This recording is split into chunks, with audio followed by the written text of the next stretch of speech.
forms, finally. You met a few interesting, quirky characters, had some brief conversations, and then finally turned in for the night.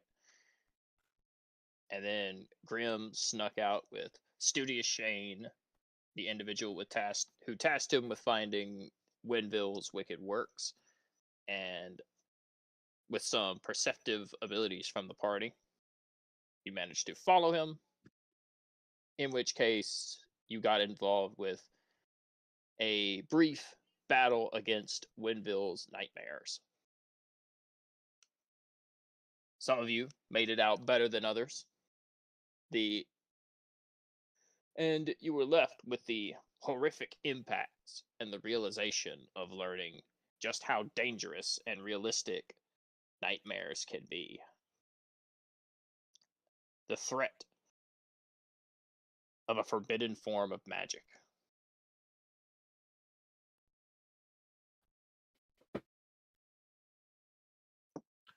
But I will not say more, as there is yet a little bit more lore to all of this that you still need before we all close this side story.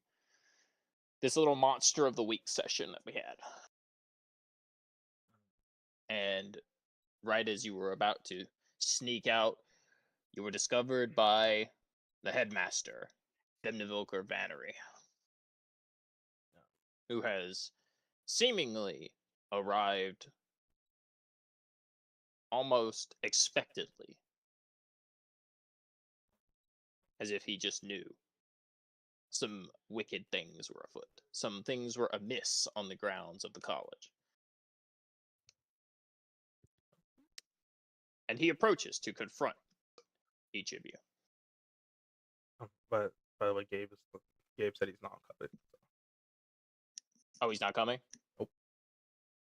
Okay, well, Magnus, being swept up in the pages of the tome, does not stand here with the rest of you.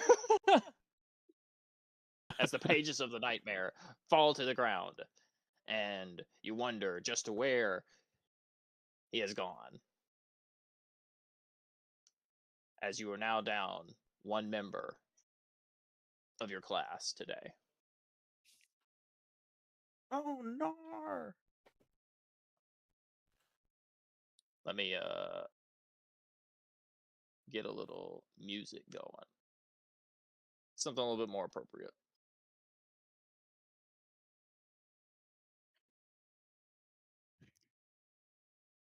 Come on, Kiku. Come on. It's lagging a little bit, but it is trying. There we go.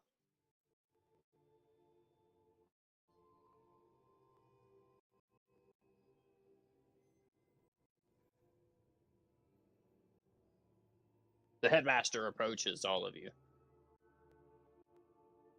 Even without being able to see behind his silver mask, you can sense a foreboding sense of curiosity mixed with disappointment.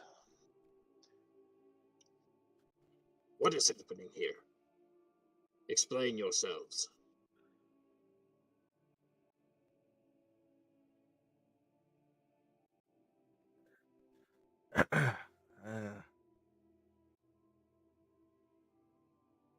A book.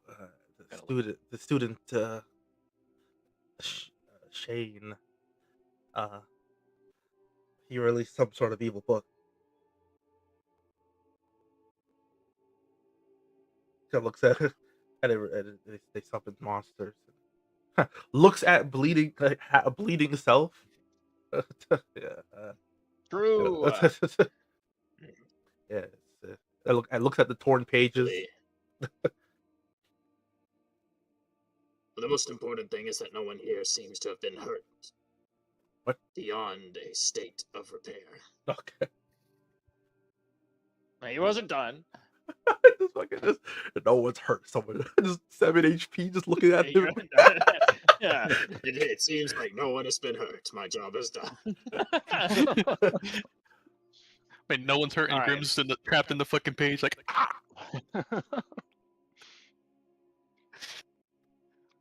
All right. With a wave of his hand, all of your wounds will immediately sew themselves back up. Yo, healing. Is that a long rest? Yo, healing paragraph. Let's go. Okay. I'm strong No, again. it's not a. It's not a long rest, but you can make me.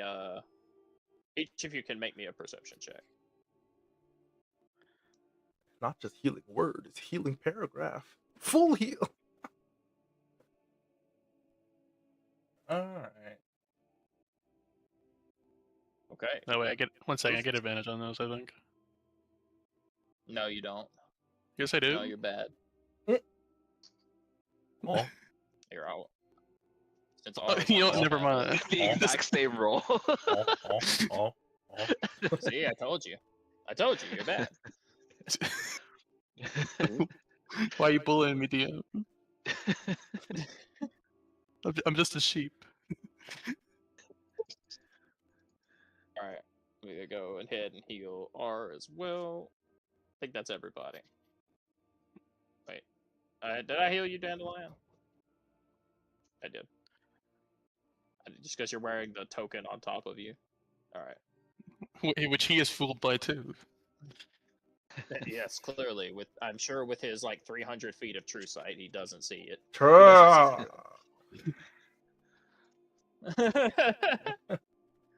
Anyway, Rufus and R. The two of you both recognize that the motions he makes with his hands are unlike any spell or spoken magic you've seen. You do not hear him mutter a whisper or take out a component.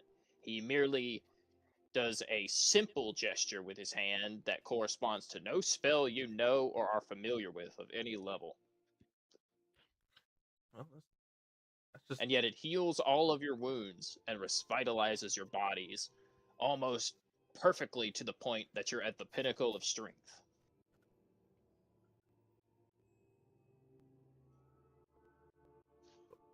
if it has a Can we learn that It's- at this school too? Not in a million years.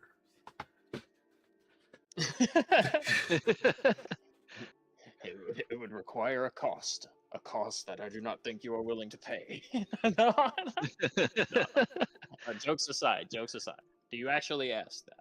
I do ask that, yeah. Such a power, I suppose, would be within your reach. All of you seem to have great potential.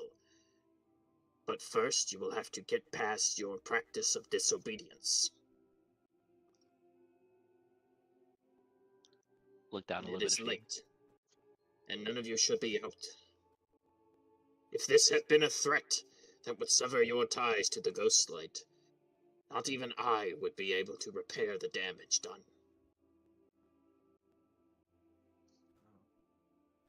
Uh, Whatever is lurking the grounds is beyond. He will take a deep breath from behind his mask. It is beyond the strength of a first-year class. So you would do it to be cautious when roaming the grounds, especially at a time not prohibited. Alright. What? Can I say something? Yeah, go ahead, Or. Thank He you, just looks at you. Headmaster, for healing my wounds. And I immediately say thank you for that, and then I just go past him and try to go to my dorm. Oh, and I also say, now I'm ready to go to sleep and battle for the next day. As you try to walk by him, he will touch you, and you will immediately fall under the effects of hold person without a saving throw. Oh, Warcaster. That does nothing. Damn. Oh, wait, sorry. I meant what? Mage Slayer. My bad. That also does nothing. Not Damn. if I slay the magic. Yeah. Alright. All right. you certainly do try to walk past him, but as he touches your shoulder, you fall over prone, and your body becomes as stiff as a board, and you cannot move. I appreciate your urgency to return to your teachings, but there is still due punishment to be doled out for disobeying the rules. Wait, there's rules?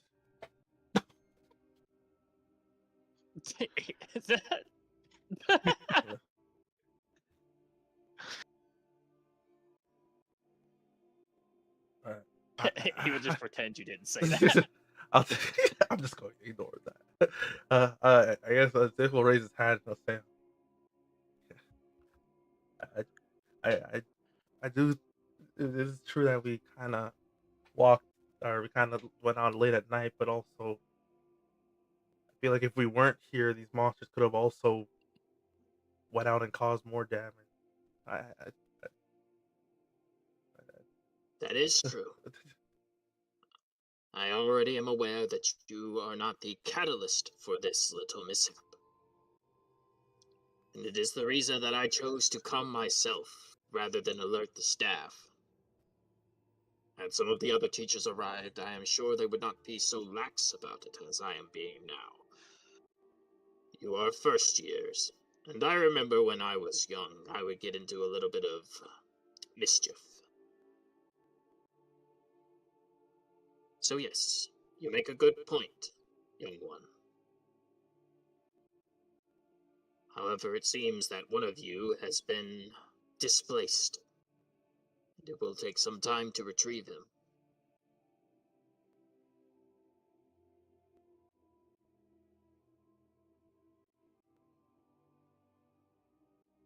looks around. But Oh, nevertheless, Grim's gone. Yeah, Magnus is gone.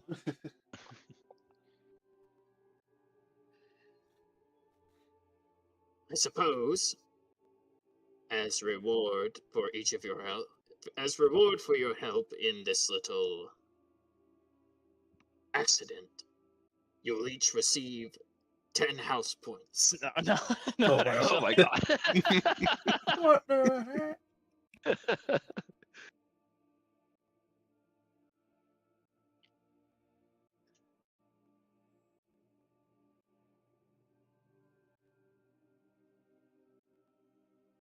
Hmm. Zip does make a good point. I was ready to dole out punishment, but Zip actually does make a very good point.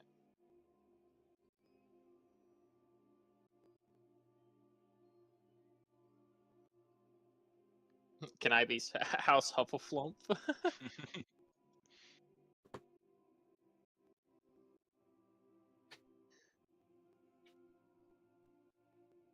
I suppose there is but one way to handle this. I will not punish you using the rules of the college. Normally, you would be pulled from one of your classes and your teachings would be diverted. AKA, you would not be able to learn all that the college has. You would be pulled out of a class. You'd be not expelled from the college, but you would be removed. You'd be pulled out of one of your classes.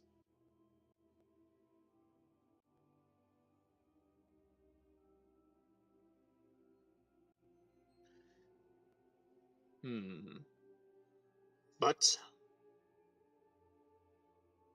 I suppose I will do this. And he will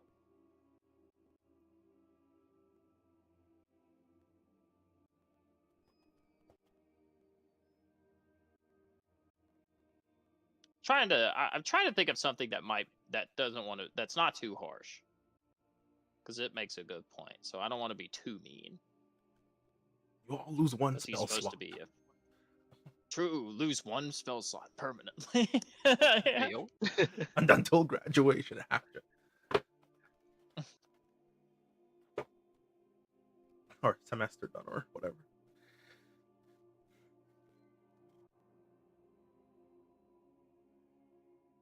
I will ensure that you take your next day's classes very seriously. As a bit of recompense, just to ensure you do not get into any more trouble. And he will give R just a little touch, and he'll give you a small pat on the head, Zip. And he'll give you a pat on the head, Rufus, and he will give Dandelion a pat on the head.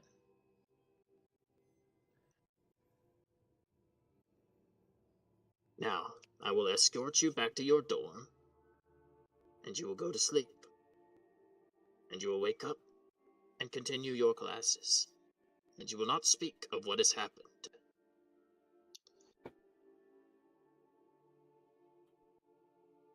All right. The grounds are already dangerous enough without rumors of monsters and books in the library.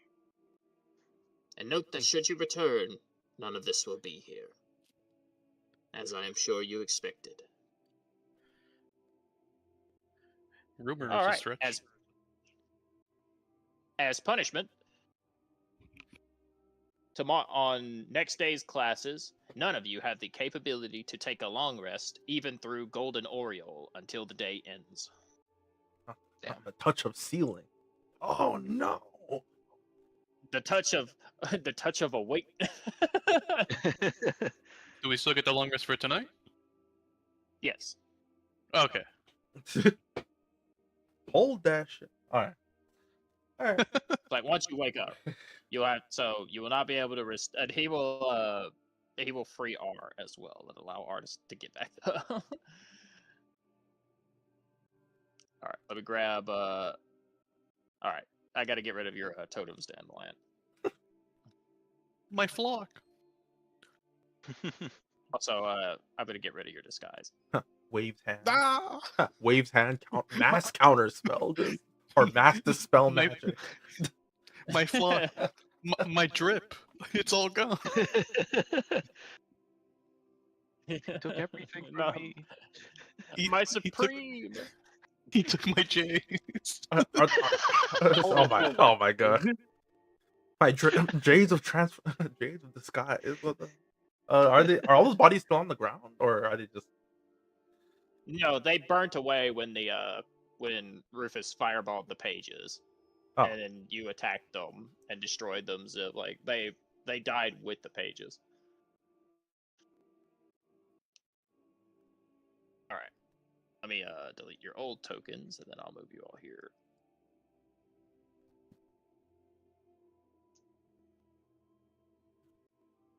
Dandelion has gone AFK. I don't want to be here anymore.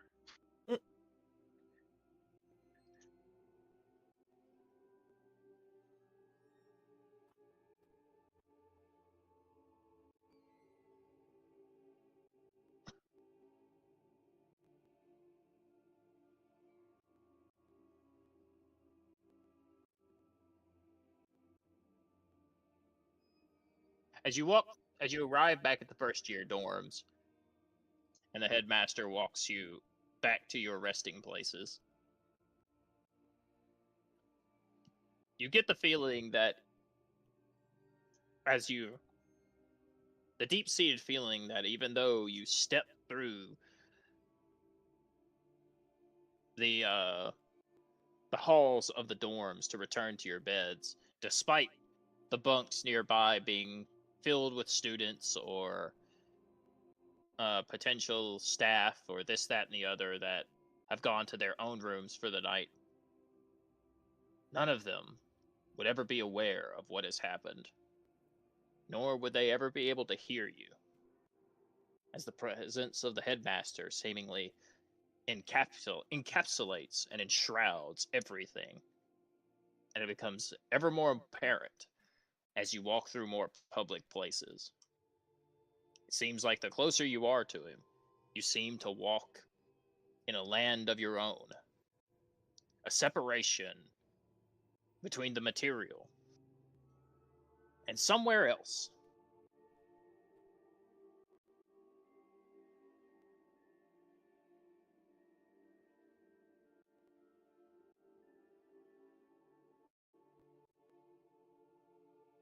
Oh, I guess I guess before he goes to his room, he's gonna ask the headmaster, can I ask you a question?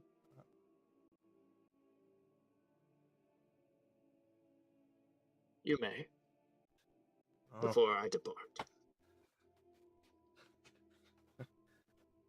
oh. Do you know anything about I know there's probably a lot of cults, magic cults, but do you know any that target um satyrs specifically, or anything of the sort?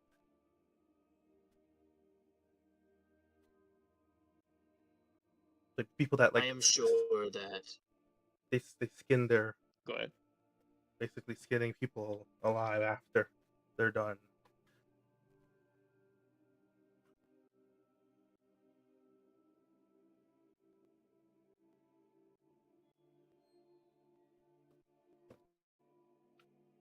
I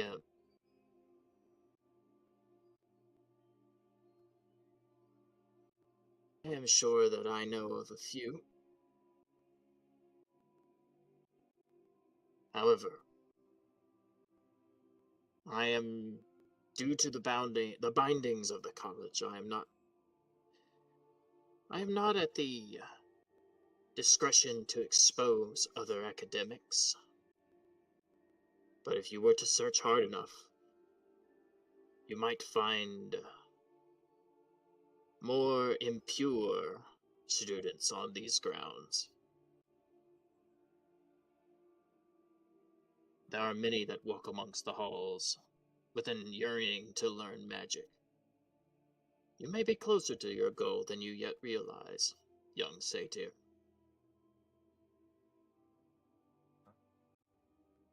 Oh, oh. All right. Okay, I understand. Thanks.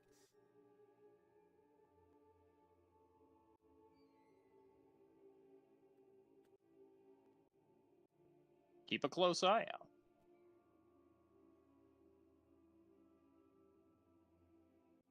As you disappear, Zip, since you were the last one to leave. Well, actually, yeah, you were the last one to leave, and Dandelion is the closest. So, I'm grabbing a token right quick. But both of you make me a perception check. One more before you sleep. Oh, shit.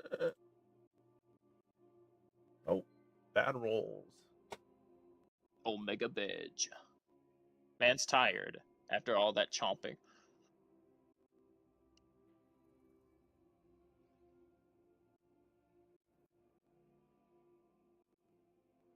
Perception check, Dandelion, or I take your kneecaps. Oh. It's a time for my perception check I still have. Because... Just because you're close. Fuck! Hey, wait. Alright, well.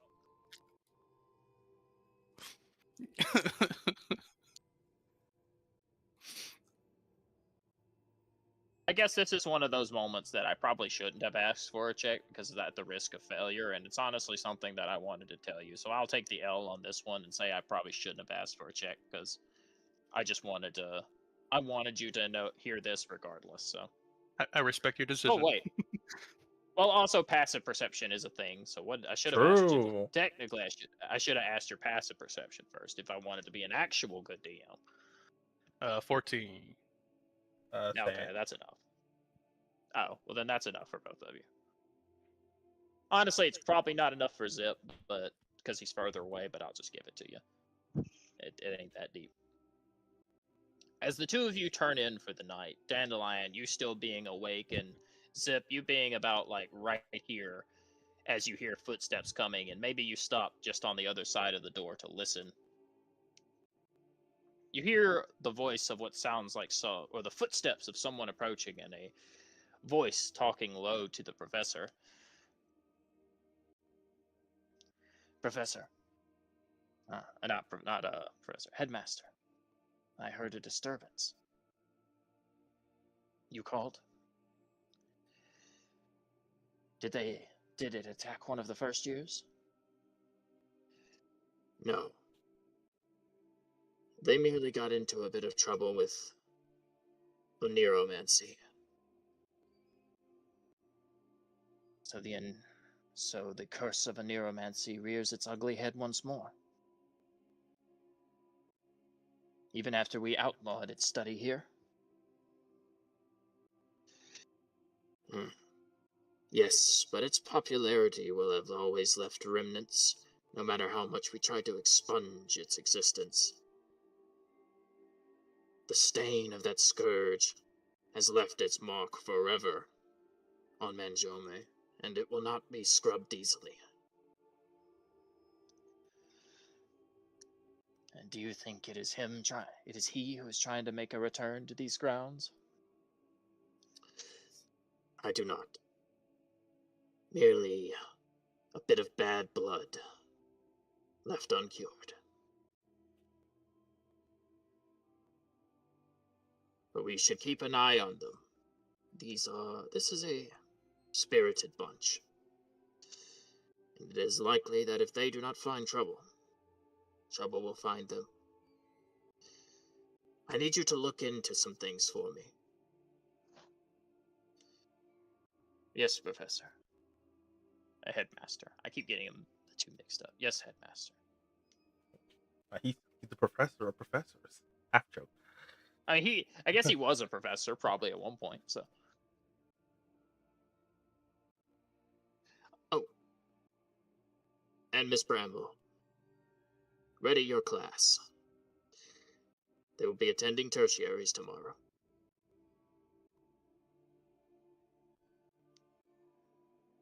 And you'll hear the footsteps fade away. Okay. Now is where I would ask for a check. That's now that I'm being a good DM. Now is where I would ask for a check. I need Zip or Dandelion to make me a history. Okay. Unless you remember as a player. In which case. Remember, I don't know about tertiary. He's like, what were we trying to remember? No. Remember. If you remember what a neuromancy is. Oh. Neuromancy. This is where I will let you have a tie to the soul. Good. Alright, he knows. Nothing above a 10! But my history's high.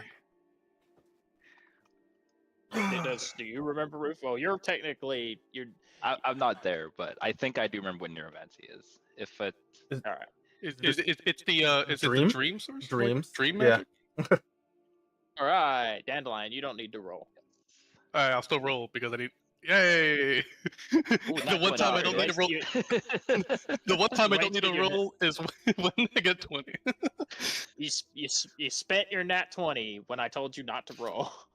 How about just cash it in for the next roll I need to do? How about that? What? No. What a divination! I asked a wizard.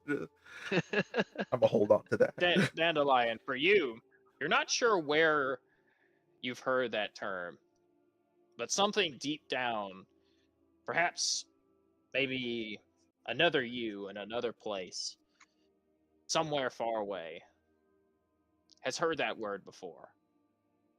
It is a type of magic, long forbidden. Well, at least forbidden now, due to a deep tragedy that struck one of the mages of Kedwin.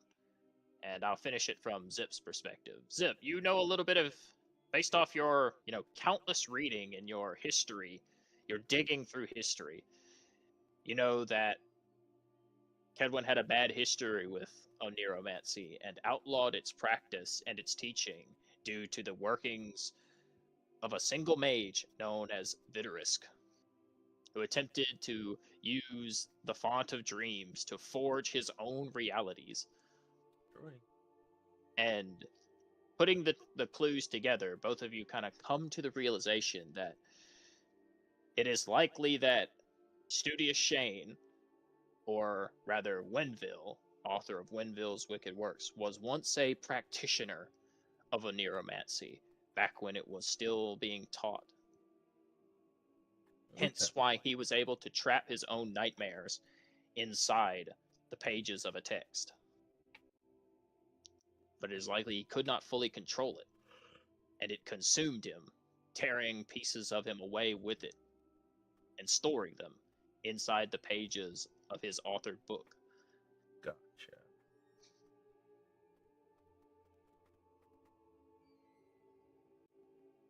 And with those thoughts, the two of you start to drift off into slumber, your vision slowly turning black, as you realize that despite, and you can all long rest, and you think about that despite the fact that its practice has been outlawed, and as far as you know, Vitterisk is no longer a threat, as he was expelled from the college, remnants of the dangers of a neuromancy extend far beyond him and are still prevalent, even on these grounds.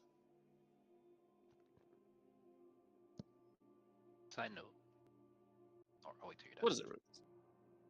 I was just gonna ask if I could use the golden aerial.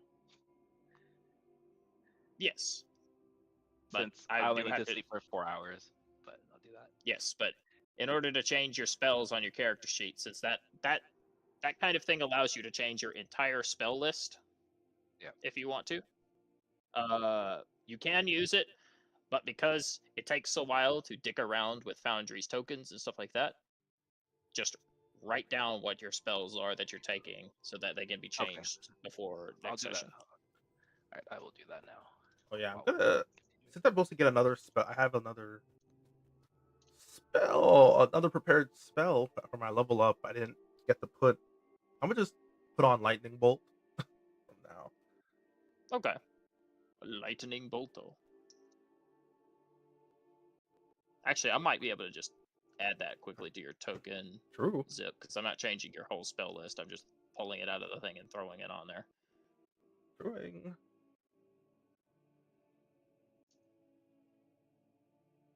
Honestly, I think the main thing I'm changing is I'm just gonna get shield and mage armor are gonna be two of the spells I'm gonna swap in. But I'll look at the whole list and figure it out after. But yeah. Realizing he's needing that fucking AC, huh? Yeah. It was always the goal to get it early, as soon as possible. That shit right there. There he goes up. There's lightning bolt. Poggers.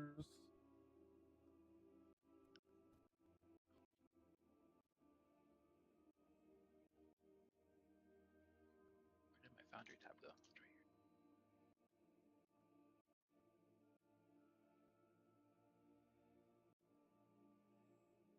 All right.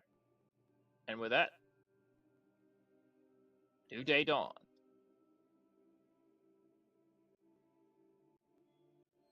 Go ahead and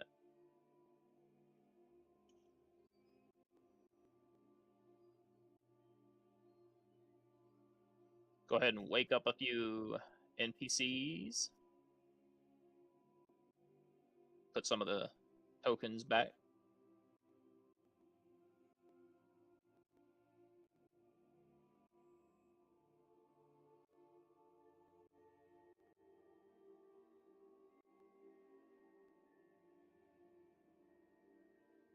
Alrighty. I think that's about. Actually, no, she wouldn't be here. And Bear also wouldn't be here. Commander Strom would still be here. Oh my god.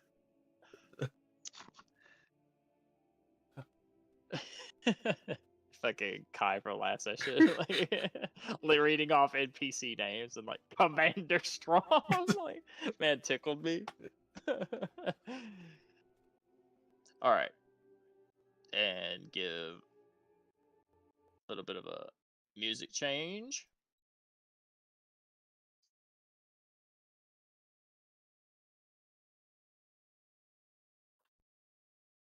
So in about 10 minutes, we're going to go ahead and take a short break because I got to get up and take... I got some painkillers I got to take every 6 hours because I hurt my back pretty badly when I had to work that entire truck Friday by myself. So I am downing Tylenol every 6 hours to get me through that. But the morning dawns. You can see the sun shine through the windows of your rooms outside. Even on the map, there is no windows. Just pretend there are.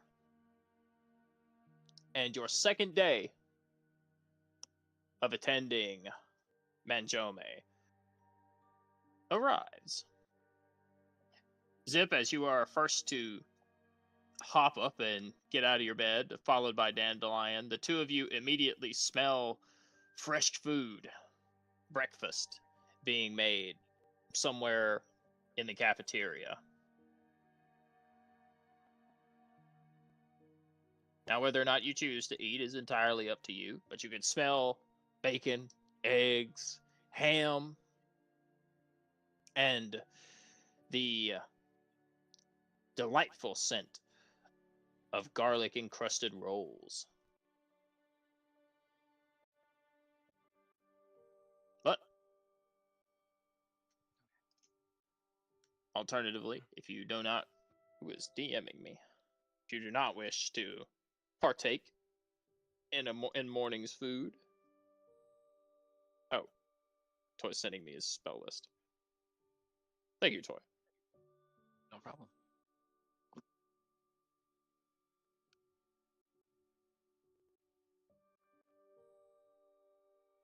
Then all you need to do is merely gather up as your day is about to begin very shortly. Oh, I see R is pathing. R is taking a beeline. Okay. I'm charging straight to the food. Straight to the food.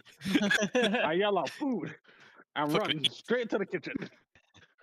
All right. I can't- R, Oh, okay.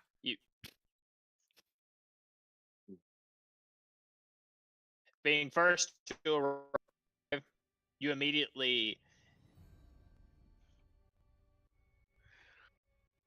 let's see, I'm trying to get some different music, something a bit more fitting. Let's go with this,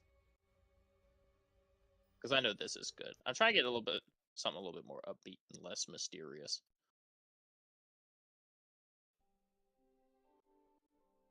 That's better. That's a lot better. All right, R, you arrive into the cafeteria, and you notice that a few of their students are already gathered around. Some other first years of different classes already sat down eating. But you make a beeline, practically bursting through the wall. You sprint in there so fast, and you see trays of food lined along the counter, right around, just here and down. You see what looks to be a young halfling woman, a youthful appearance and bright smile, as she works a fierce oven, fire billowing forth from it as if it was spewing inferno from the jaws of hell. And let me grab an art pull up for you.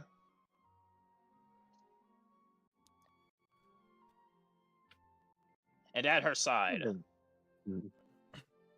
a large cat man, a tabaxi, a bit of a heavyweight fellow. He is abnormally large, perhaps maybe a bit of giant's blood, or maybe just he is a bit on the overweight side. But no doubt he is a purveyor of food, as you see both hands are constantly working as he flips eggs, turns meat on a rotisserie, and fries bacon. He is constantly working with no sign of stopping and no air of slowing down. He has a large smile upon his face as he does it.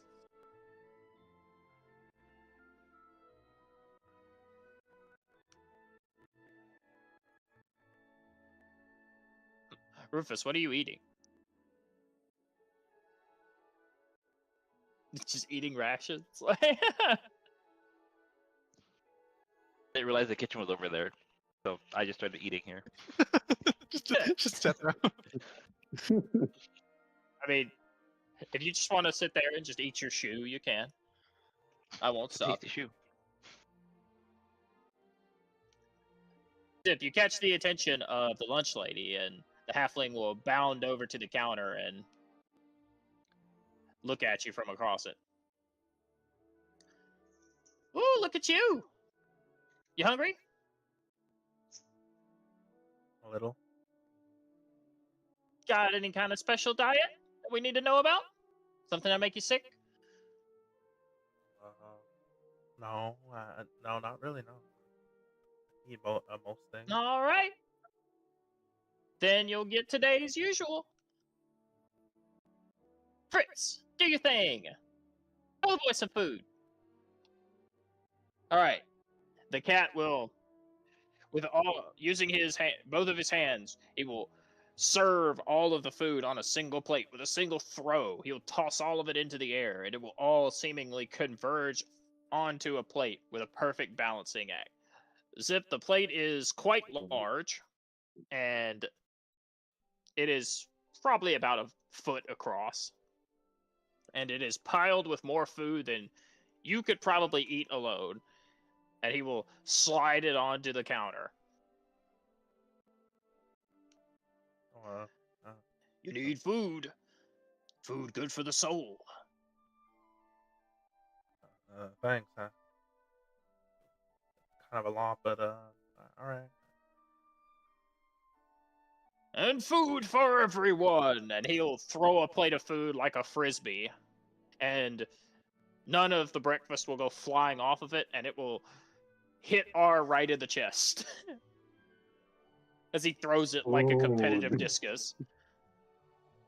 Or it will slam into your chest with the impact of a battering ram, but it does not stop you. You catch it with both hands, clutching it possessively.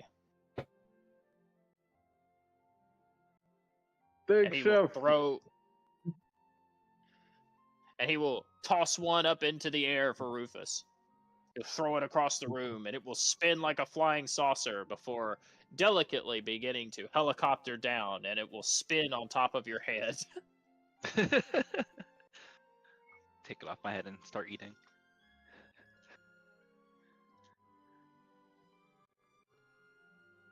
And Dandelion, he will give a little under the arm throw.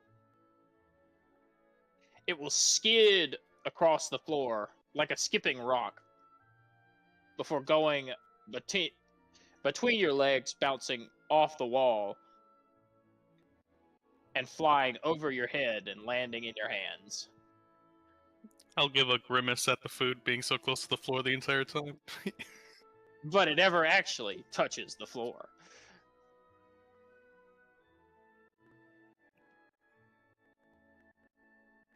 Well, Dandelion, since you were standing so close, there is a knoll nearby that looks at you. They are in the middle of their own meal. It looks like raw pork, just a raw pork chop with raw bacon. And as you hold the plate in your hands, they will look up at you. I'll put a thing up on the screen.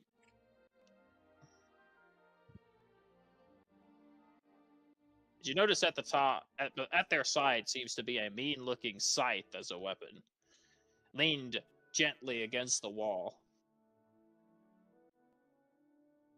And it will say, the gnoll will say, "I like sheep." That's nice. Are you on the menu? I'll just push my plate towards him. The gnoll will grab your plate and just start eating it. They will eat their plate they will eat their breakfast as well as yours. Ugh, it's cooked. That makes it worse. I see they only brought the sharpest here. What did you say? I said I think the chef has more. We're only allowed one portion per student. Can I taste your arm? No, thank you. No. I'm Canterbelt. Thank you for breakfast. It's nice to meet you. Likewise.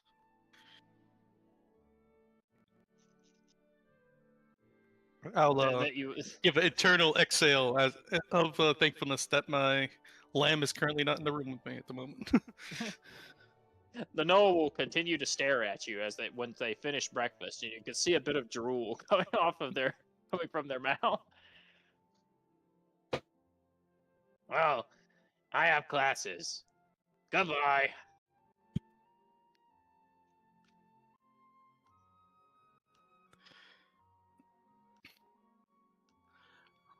I'll rub my temples and just look towards the rest.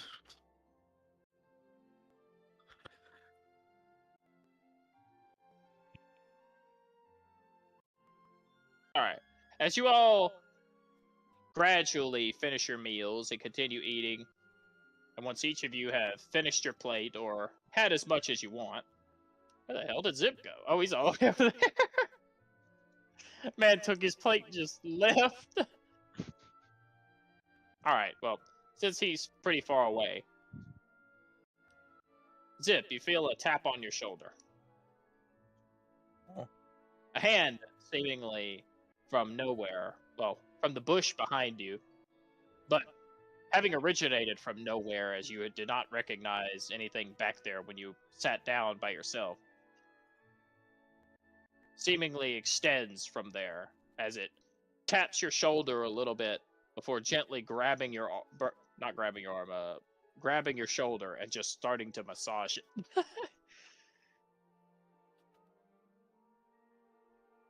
All right, as you turn to look, you see that hidden behind the trees appears to be a gateway, and you can feel a searing inferno from beyond it.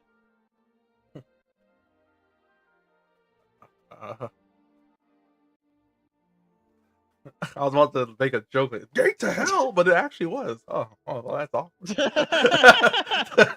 It actually was.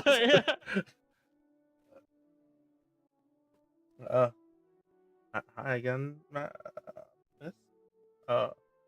Ms. Moraine, the excellent tour guide. Oh, thank you for using my full title. Is the classes supposed to be started? Yeah. As soon as you finish eating, figured I'd pop in early and spy on you all a little. That's a little concerning. Why? What do you mean, why? Because I just like to watch the first years. They're always so cute when they're new. They're so innocent. They don't have the eye of the world yet. All right. I looks at the barely touched mountain of food. I'll just take one of the garlic rolls, and I guess, well, I'm good to go. So I'll just wait for the rest. As you hold the garlic up, she'll kind of hiss a little bit. Oh, right. I'm sorry about that. Do you like garlic? That's disgusting. Right. I'm sorry about that. She's not a vampire.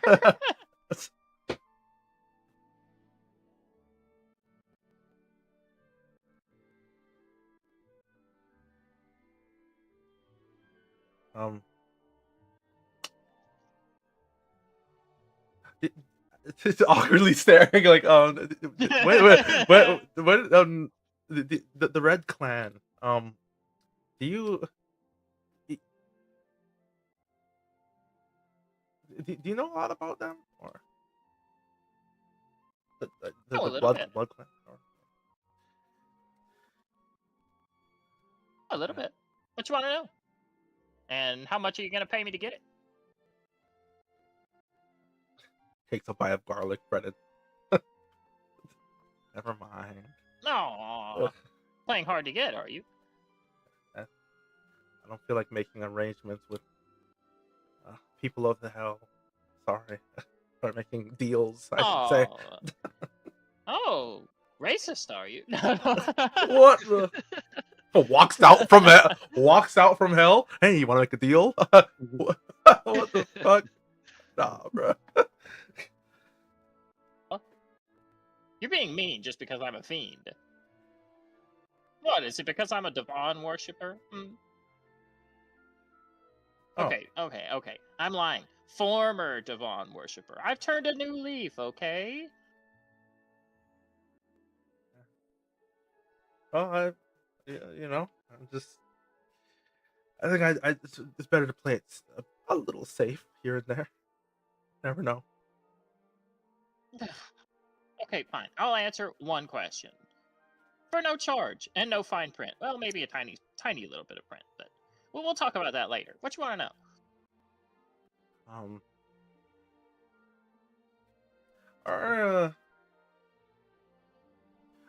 Is the Red Clan? Do they how tied are they to? I guess Atlantics. To what? I mean, I guess isn't the whole thing with like how like they like Devon was from? I forgot the exact lore where they like guard. That was the Blood Cairn was built originally to hold her. That Yeah. was like that was its purpose originally. Gosh, it was something along those. And that was a long time ago. It was roughly like 2,000 years ago. Okay.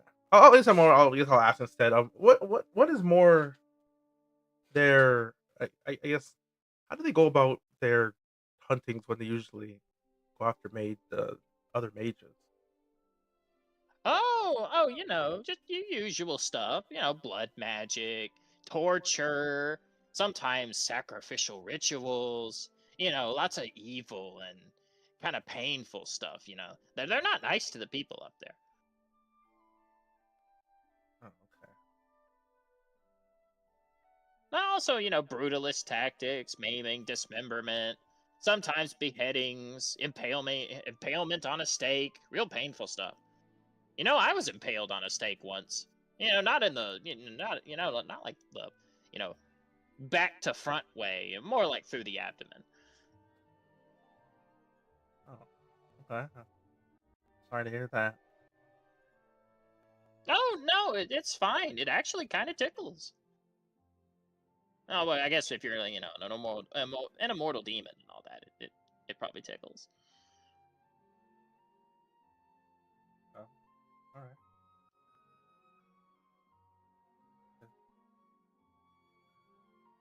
All right. This awkward. I love the fucking the awkward token side eye. True.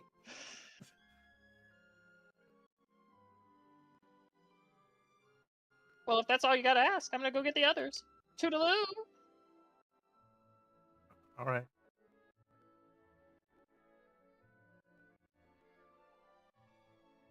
But yeah, based off that conversation, yes, the Red Clan, they are quite fierce. They are a no mercy kind of organization. They also employ the use of blood hunters, so like they know like blood hunter techniques and stuff like that as well.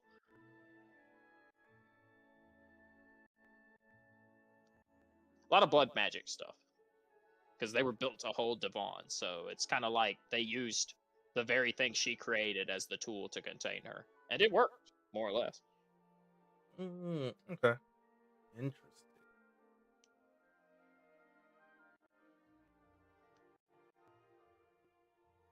Where are you going?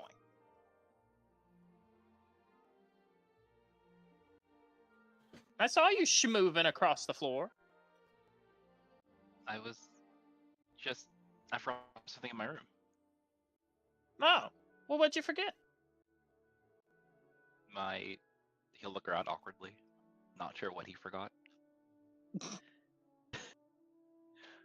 I forgot my pass to get out of this conversation. I don't think I made my Aw. Aw. Oh, well, well, don't worry. I can help you with that. And she'll place a hand on your head, and she will push down, Rufus, and you will fall through a portal. And you know the like old the SpongeBob meme of Squidward falling, like falling through the dimension. Yeah, that's a little bit of that is what you go through. And as the gateway opens up in the ceiling, as you crash down, landing onto the floor right in front of your bed. Goodness, it was like 3 steps. He'll just get up and go make his bed and everything together. You're ready to go to class. As you make your bed, you hear the sound of over your shoulder. You see turning backwards, you see what appears to be a human head on the end of a snake body with double horns and no eyes before it quickly slinks its head back into a portal and the portal closes. What the jump scare? They're trying to lose my arm. I don't want to lose another arm. But brother lost his arm twice, so half joke. Honestly, yeah. I had a nickel I need to every take time. better care of my arms. Foreshadowing. Know who else lost their arm? Link? No, I'm kidding. You know what other character lost their arm? Oh, I'm Yeah. aware. I'm aware. If I had $1 for every character that lost an arm. Alright, I will make my bed and get ready. And then is there like I guess no muster point. I'll just stand. Nah, you could just group up. Yeah, you could just group up over there with like Dandelion and Zip. Where's that portal lead? Looks joke. So the portal is still there. Oh yeah. Just left You the door, don't wanna- left Oh, yeah, that's just the gonna- back door open. Just where's that lead? Just start falling. Alright. At the remark of Zip looking at the observing that the portal was still open, you will see a black arm reach out of it with a hand that's wearing a white glove, and it will grip onto the edge of the portal and it will zip it closed by use of a zipper. A what? Bro, there's zippers? Like, what do you mean? I know. I'm just my name is. Never mind. Oh. Although I think With a little bit of- zippers are kind of modern. Are they? Not here. Smile.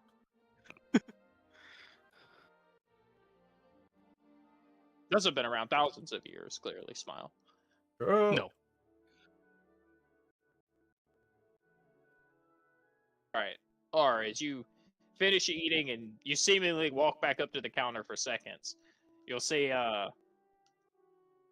your tour guide from yesterday will just manifest right next to you. Get enough to eat?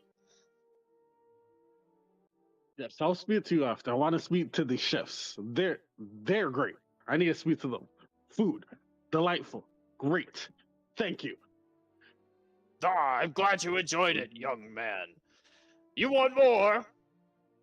Absolutely. It is kind of weird that I don't have to fight for my food from where I'm from. Normally I have to fight. Is there anything I have to do for more? Have an empty stomach, of course. I don't have an empty stomach, but I can always eat more. Food. As you are trying to get another plate, the tour guide, Ms. Romaine, the tour guide, will grab onto you, and with both hands, she will throw you up into the ceiling with seemingly no effort. And you will disappear as a portal opens up and absorbs you. Food.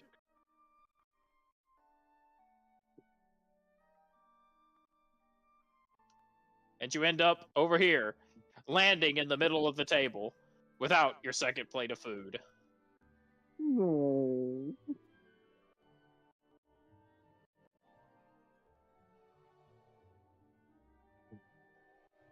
Also, I just now realized that Madeline's missing again. Go grab her. It's kind of She's up to sus. mysterious things. No. There we go. Hmm. Clearly, she's killing more students off screen. It's true.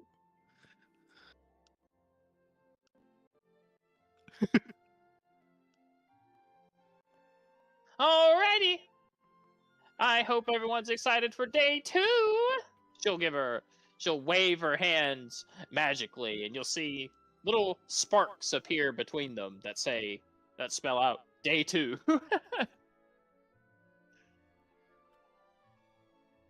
Where do you think you're going? Get back here.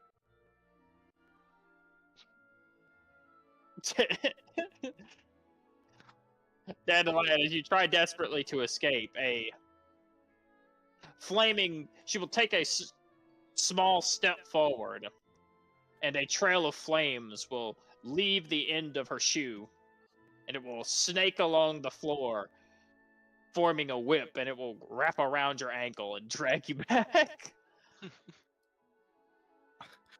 Ah! I don't know. How am I You supposed to ready? familiarize? How am I supposed to familiarize myself with the grounds if you're gonna teleport me everywhere? Oh, you get to familiarize yourself with the grounds after tertiaries, which that's today. Happy tertiaries! There. Yeah, anyway, after tertiaries, you won't have to be guided around by me anymore. You can explore the grounds at your leisure, go wherever you want. But today, you're mine, first years. So juicy, so succulent, so innocent, so ready to be broken. Madeline will turn from her stoic posture and just say, creepy. Cloud of daggers. Dodge. She just starts to weep. You gotta do the... No, you don't understand. You gotta do the mystery thing. Oh my god. Alright. Without further ado, a 1, a 2, a skilly dilly doo! And Rufus, you'll be pulled in closer.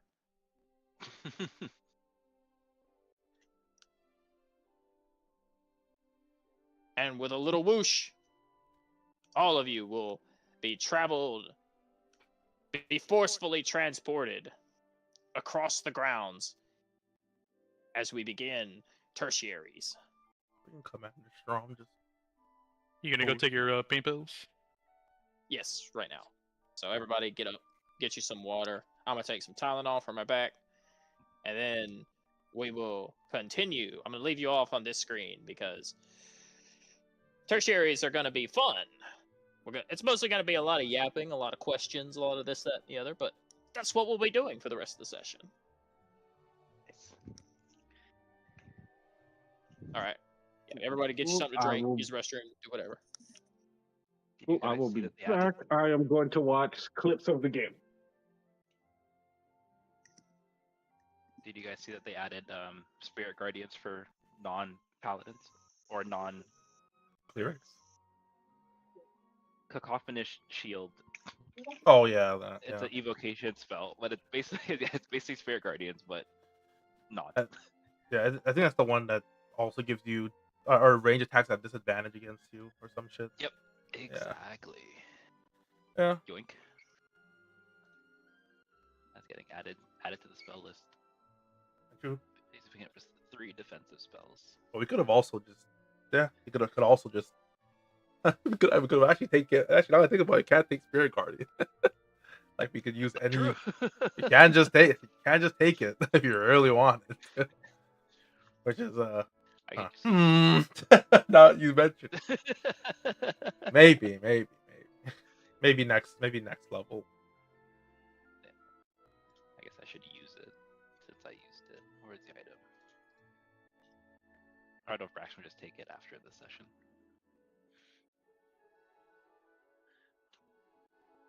Good times, good times.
I think I can start this.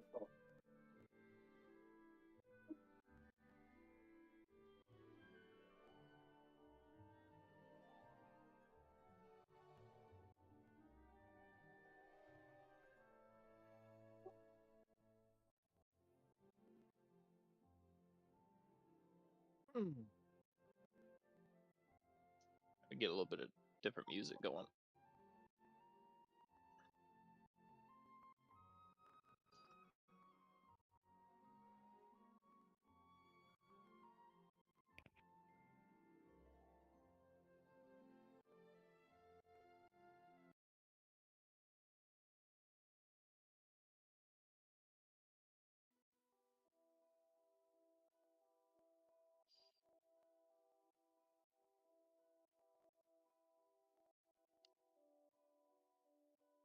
Try this one.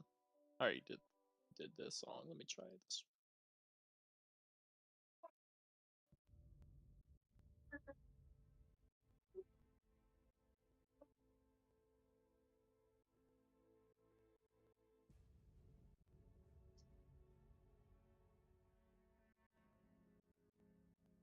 Ooh, that's perfect.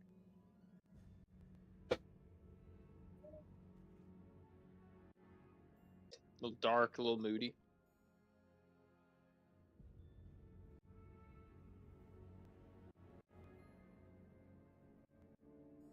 All right. Just let me know when everyone's ready. Ready. I'm ready. Axel, you ready?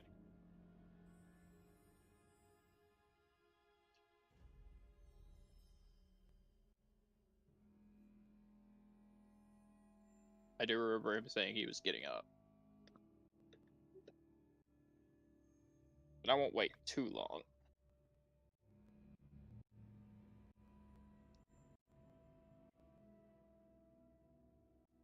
Axel, you there?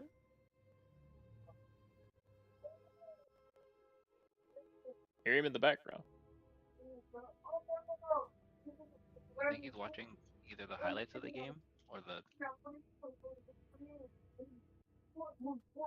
I hope it's going well for him. He's playing right now, 88 Scotland.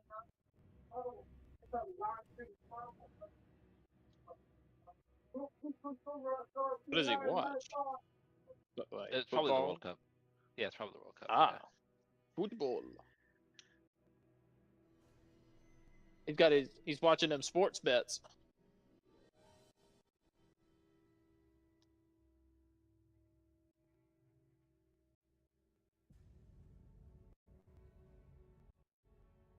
I'll give you about an extra minute or so.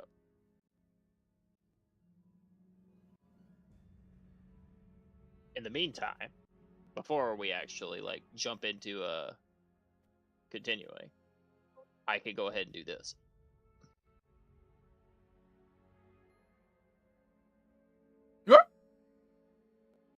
I can't see. Oh. I Okay, can we're see. back. Oh shit. Seems like this seems like a good class.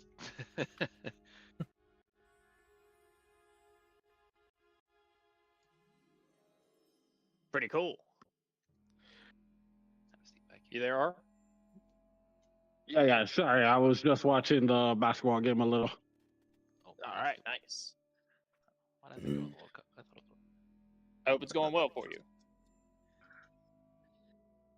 So far, my team is not winning. But it's a close game. It's a close game. Okay. Never know. Might pull it out. That aside, we're gonna go ahead and continue. Are you on the chessboard?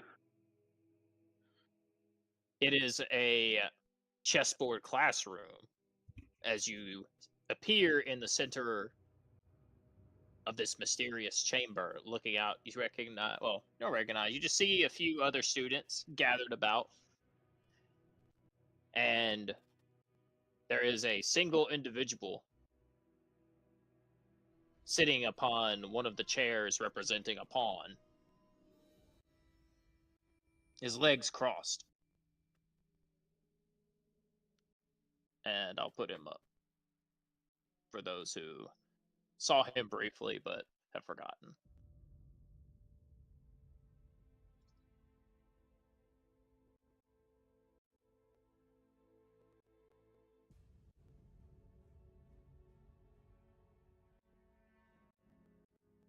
He sits with his eyes closed as the first years gently and quietly make their way in.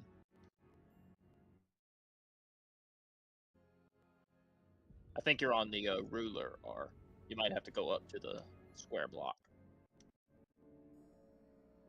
Yep.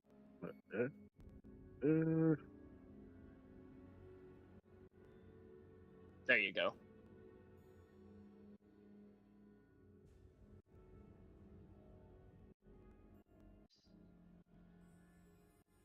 The man with his eyes closed, an owlin. His feathers are a pristine white and carry the perfect picture of snow. He is immaculately groomed, and there is not a spot or stain upon his armor. You notice a thick rapier embedded on his hip, slid within an ornate scabbard, and a tome, closed, belted to his opposite flank. His eyes will open, and he gazes upon all of you with eyes that could cut glass. A fixated leer as he scans this year's offerings. Before he stands and steps forward, he speaks with a professional voice and does not mince words. Greetings, first years. Most of you have not met me, although one of you had the fortune or misfortune of bumping into me during introductions.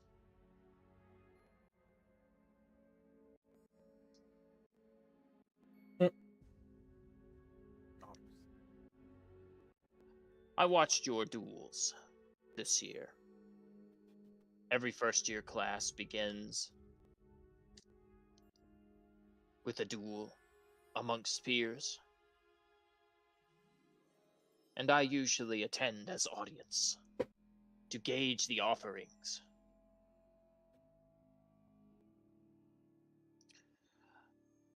Most of you are quite impressive, although some of you, I will admit, are a disappointment. His eyes will continue scanning before he looks over at the losing team. I already turned to look at him when he said that. Clearly, he meant Oozman over there. This guy- This guy dropped the ball. Remember that. True. But more than one of you deserve to stand as Wicker Gleam. I have a question. And perhaps some of you may redeem yourselves. Do you know what a Wicker Gleam is? Do not be shy. Although those of you who are informed, I would advise you to let the others speak first.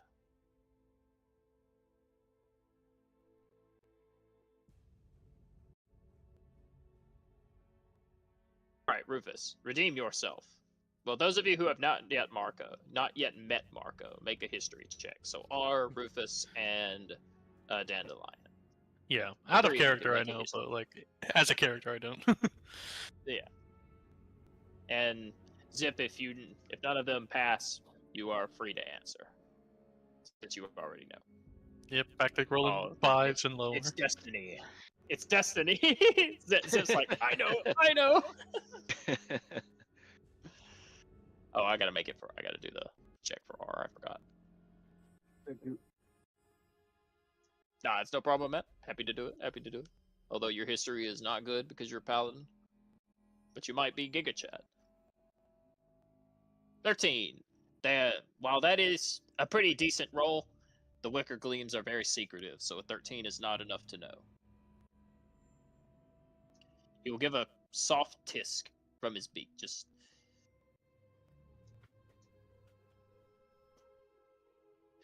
Very well.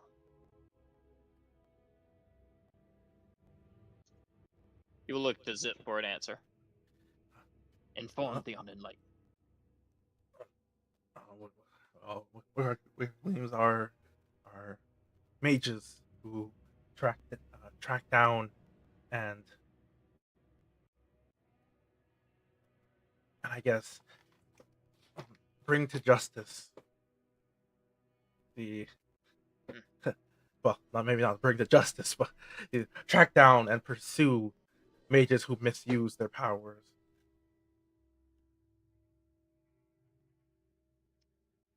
That is an adequate answer. It is a kind answer for an unkind business. Yes, we bring to justice other mages. Most of the time it ends with a rogue mage on the end of a blade. A life forfeited and knowledge lost. Here you will learn the detailed depths of the arcanism belonging to the Wicker Gleams. You will learn to wield weapons with efficiency. You will learn to kill and not hesitate against another spellcaster. And you will learn to spot those that have a tendency to misuse their powers and misappropriate it for purposes that are uncordial, that break the bylaws of the mages. There are a few that are worth naming.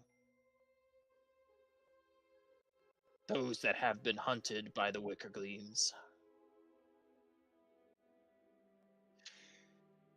So I will name some. Even if it would be taboo, as most of the professors would not utter these names, given a tendency to scare or frighten the new inductees.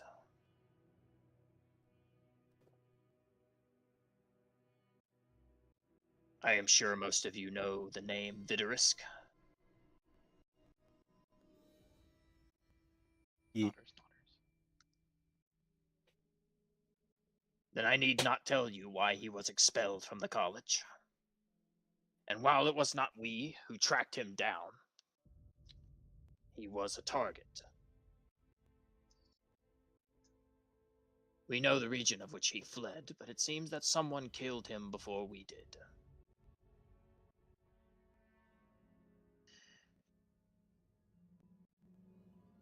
I am sure some of you are also familiar with Wenville. Ye- Author of the Wicked Works, the Book of Nightmares. I am sure some of you are more familiar than most. His eyes will kind of cut across the classroom.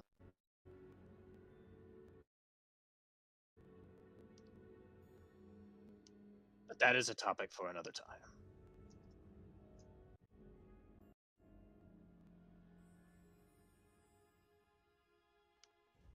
My last example. Let me pull up the old deep notes. Let me see here. Looking.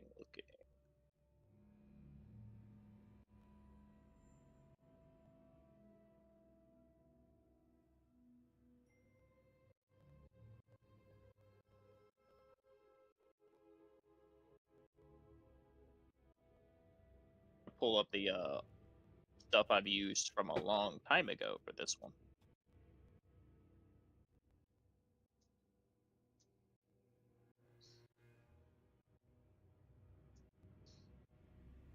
There we go. I think it might be in here.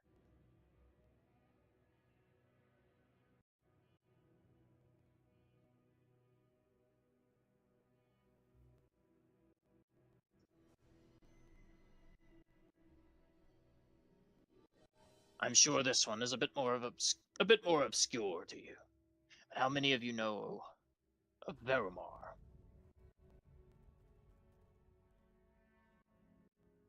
Who? Rufus's eyes will lift a little bit, but no other discernible reactions.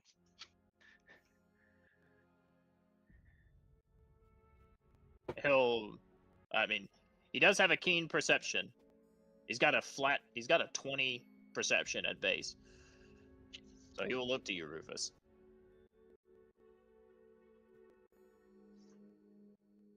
Do you know this name?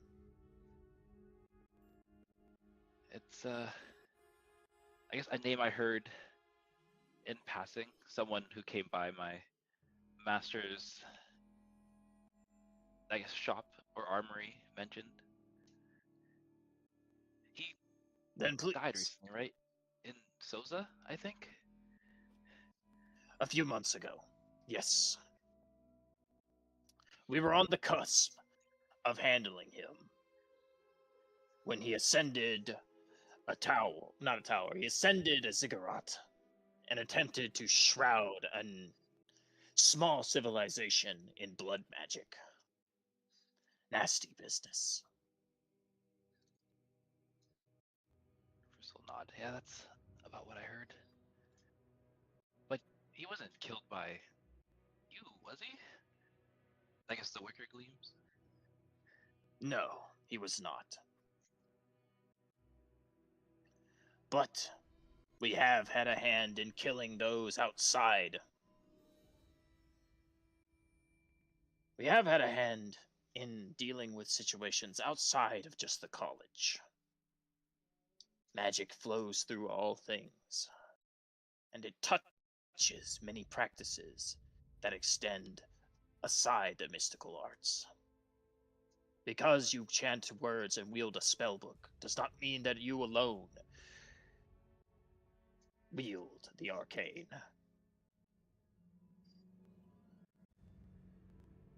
Long ago, the Wicker Gleams were tasked with dealing with agents outside of the college. And we still do on occasion, though not nearly as much.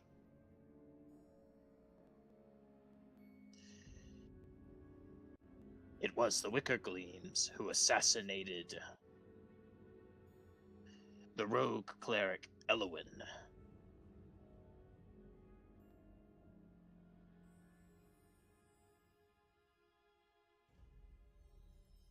I see that name does not ring a bell. He was a Servafae who invoked the arts of the forest to draw forth the power of the undead.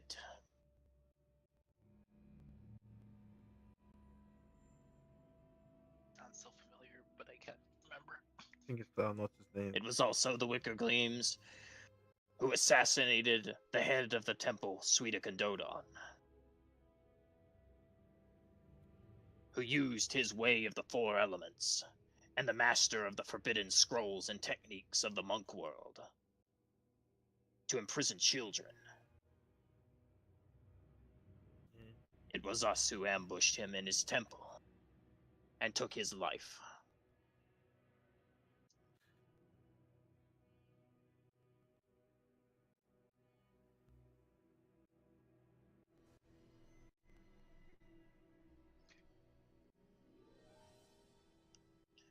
Pretty big names. And there are still yet more out there. More to hunt.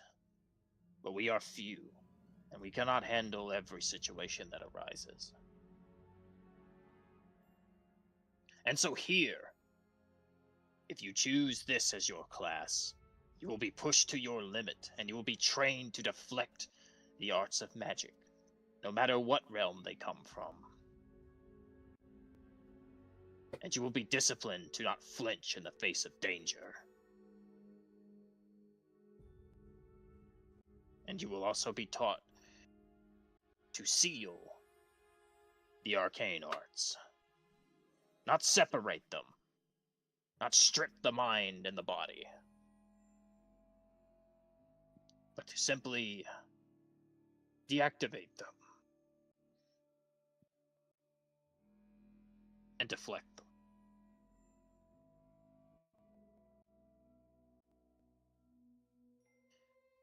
And so should being a Wicker Gleam entice you, should the prospect of hunting criminals from across the country and traveling to other places, stretching out the continent, interest you, stand up.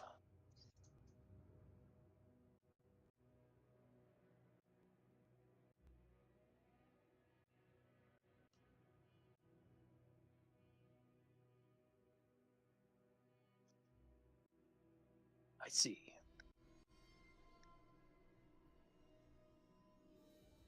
Only 2 hearts bold enough. Very well.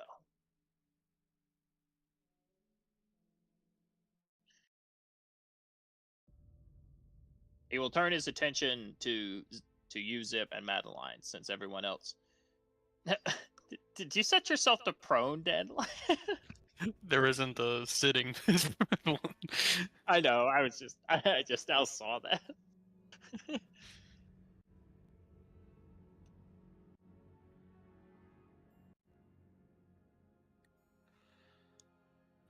The 2 of you are aware that joining this class will make you an outcast amongst your peers, and even amongst some professors. Are you understanding of this? Yes. I already consider myself one.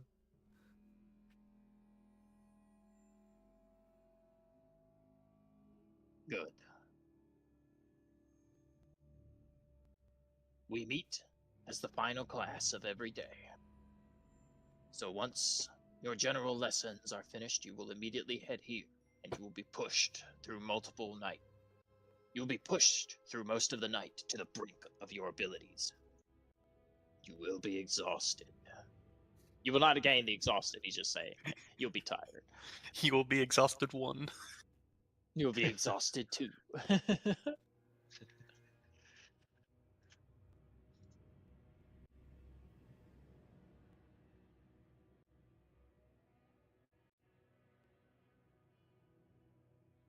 He'll focus more on you, Zip, because he senses perhaps something deeper within you. He recognizes a look in Madeline's eye that he notices that you don't fully share. So he's going to confirm something with you. You understand that being a Wicker Gleam means that most of your foes will be met at the end of a blade. Their life will be gone, and you will have their blood on your hands. Are you able to live with that?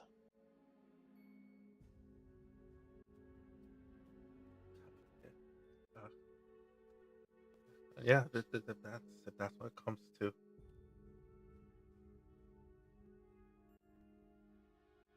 Very well. Then I only have one more thing to say to both of you. As your introductory lesson, you will be taught how to strip the knowledge from a defeated foe's mind.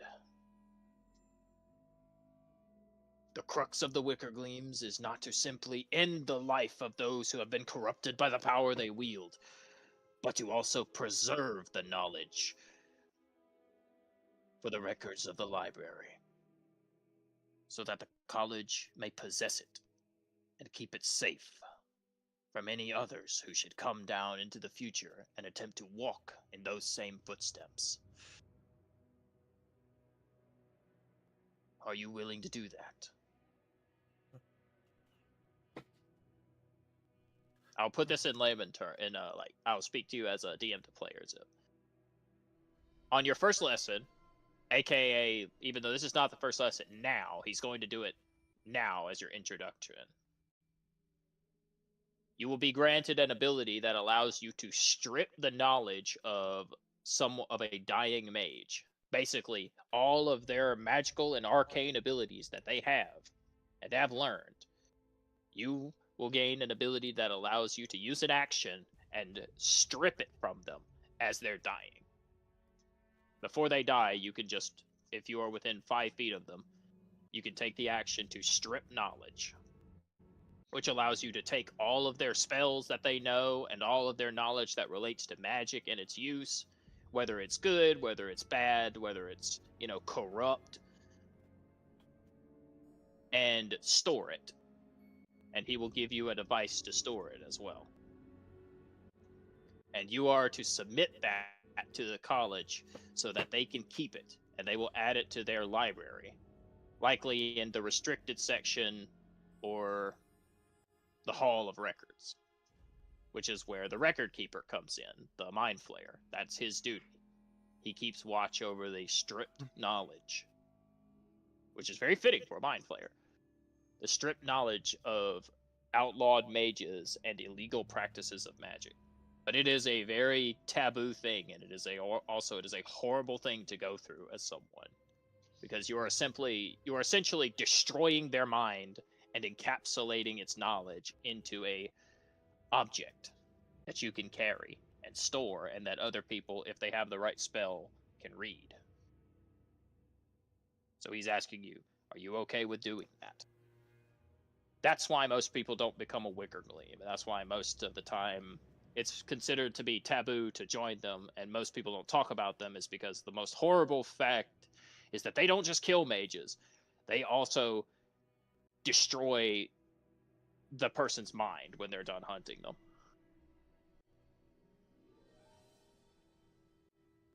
It is a brutalist form of punishment.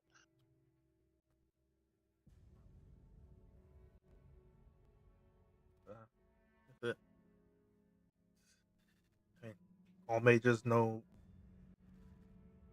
I don't want to quote the Spider-Man, but all mages know that with this power comes certain responsibilities, and if they decide to go beyond that, then I guess that's the punishment they deserve.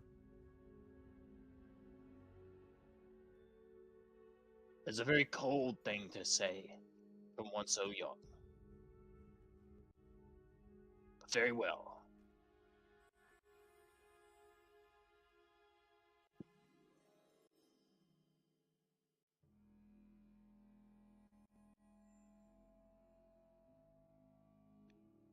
You'll stand. I'll just start with you, Zip, since you're the player.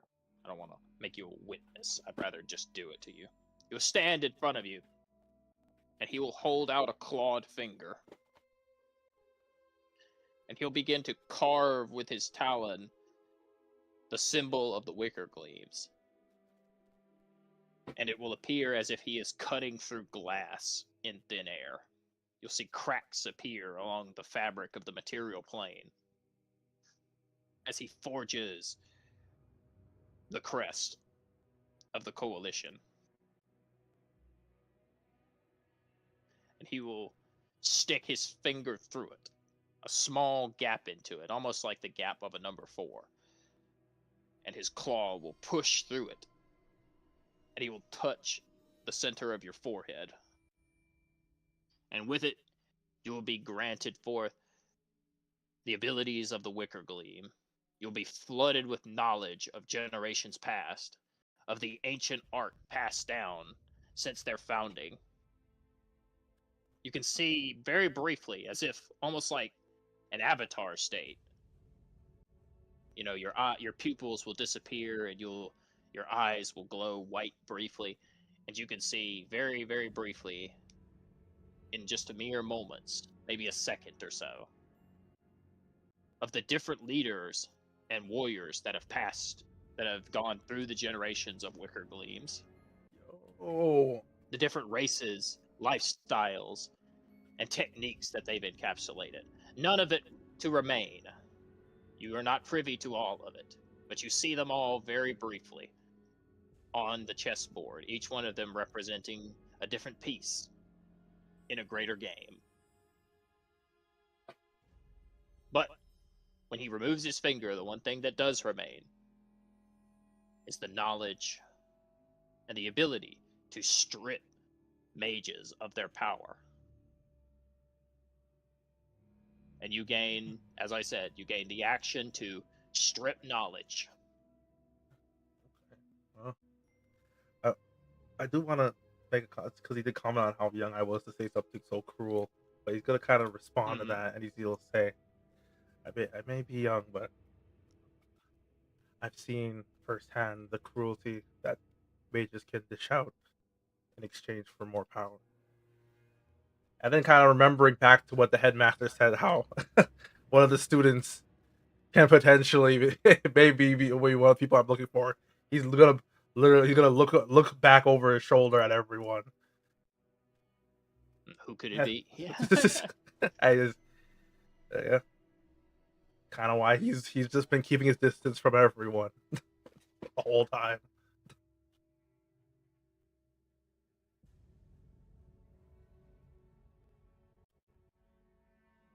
Waves, like what the fucking like emote?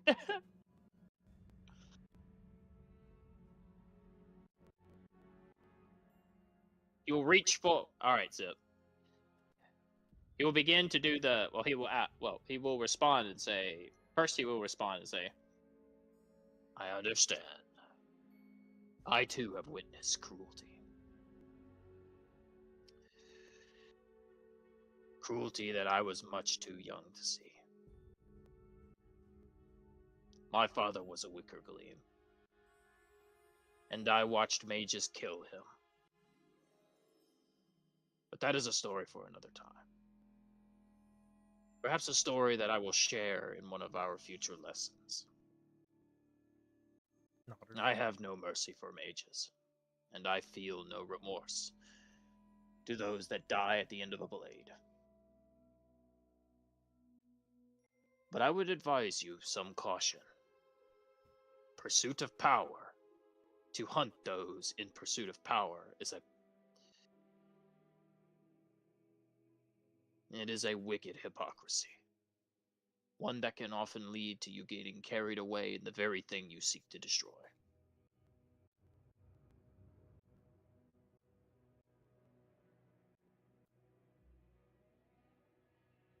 With that little bit of advice, he will begin to do the same thing to Madeline.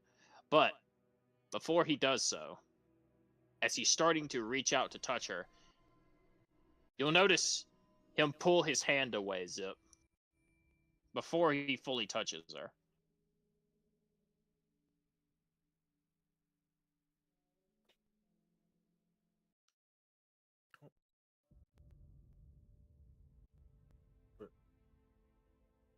And he will say nothing further. Looks between the two of them, a bit confused.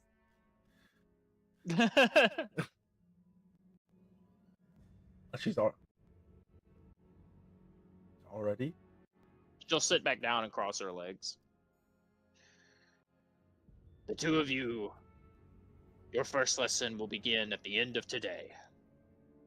When you have accepted your tertiary course, when you have finished your tour of tertiaries, you will meet here.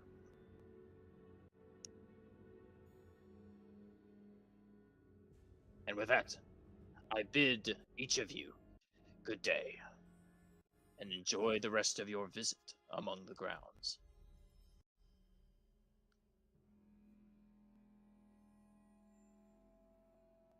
He'll sit back down, and Ms. Remain will kind of hop back over. Ooh, boy, Marco's always so spooky and so serious. All right, kiddies, come on, come on. That's enough brooding and melancholy. There's enough edge here. You could cut the space between you. Come on, come on. We got more tertiaries to see. Come on, come on. Way more interesting stuff than this boring old place. I mean, chessboards? Come on.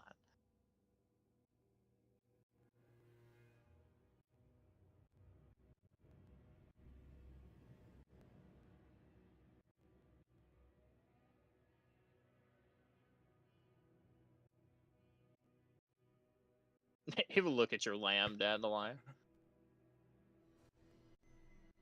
I did have a question for him, but probably I guess I'll ask that during classes, assuming I still have time before I choose the other thing. Yeah. You just I just need you to pick a if you need to ask a question related to internships, go ahead and do it, because I need you to decide by the end of the session. Okay. I'll go run over Professor. before we teleport away and everyone's gathering up. He's gonna say, Professor, what do you think about the taking the lessons from the Blood Clan along in order to aid in sort of the Wicker Gleam's goal? Would that be a good idea?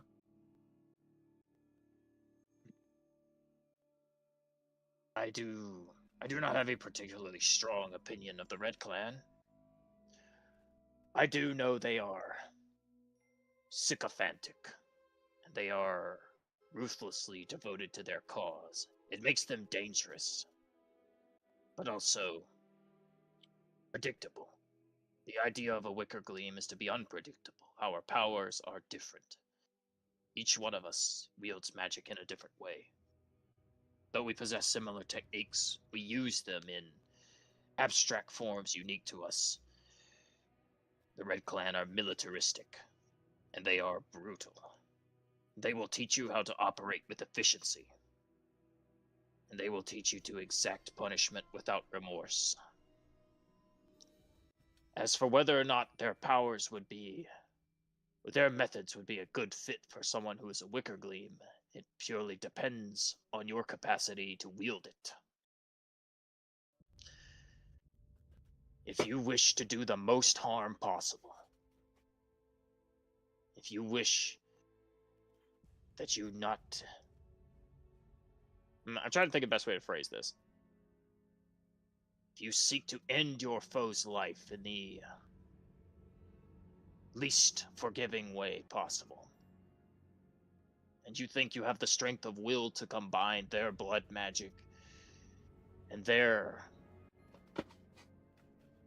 zealotry with your own individualism, then it would be a good fit. It would be difficult, though. They will try to break you down and mold you in the method that most suits them. But if you can hold on to what makes you unique, perhaps you could forge a new power.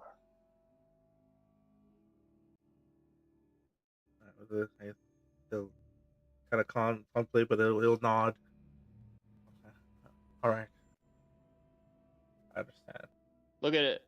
best way to explain it as player to DM, Zip, think of the wicker gleams as a scalpel, and think of the Red Clan as a hammer. Okay. The wicker gleams are good at picking people apart, piece by piece, breaking down magic at its core. The Red Clan they are just overwhelmingly powerful, and they can just overpower you with their sheer force of will. Their All right. advances, their blood magic, because they use blood magic, they can sacrifice pieces of themselves to just drown you out. Okay. All right. I You could I I think I will actually choose them. 'Cause I do like the Okay. prospect of trying to forge a new, kind of like a middle ground somewhere. At least that's my goal. So I will take definitely that internship. you have the potential to make a new technique, and that is kind of part of the wicker gleams, is finding your individualism, because every wicker gleam is unique. So being able to make a new technique that's specific to you, that combines both the teachings of the wicker gleams with something like the Red Clan, that's definitely being unique. And we're gonna get to go into some blood magic then. I get to do some wicker gleam stuff and some blood magic stuff, and kind of combine them together with some homebrew rules. Boy, That sounds fun. red string, smaller. Half joke. True. You're gonna be cutting strings. All right, and with a little bit of a whoosh, we're going somewhere else. I gotta be kind of fast, because we got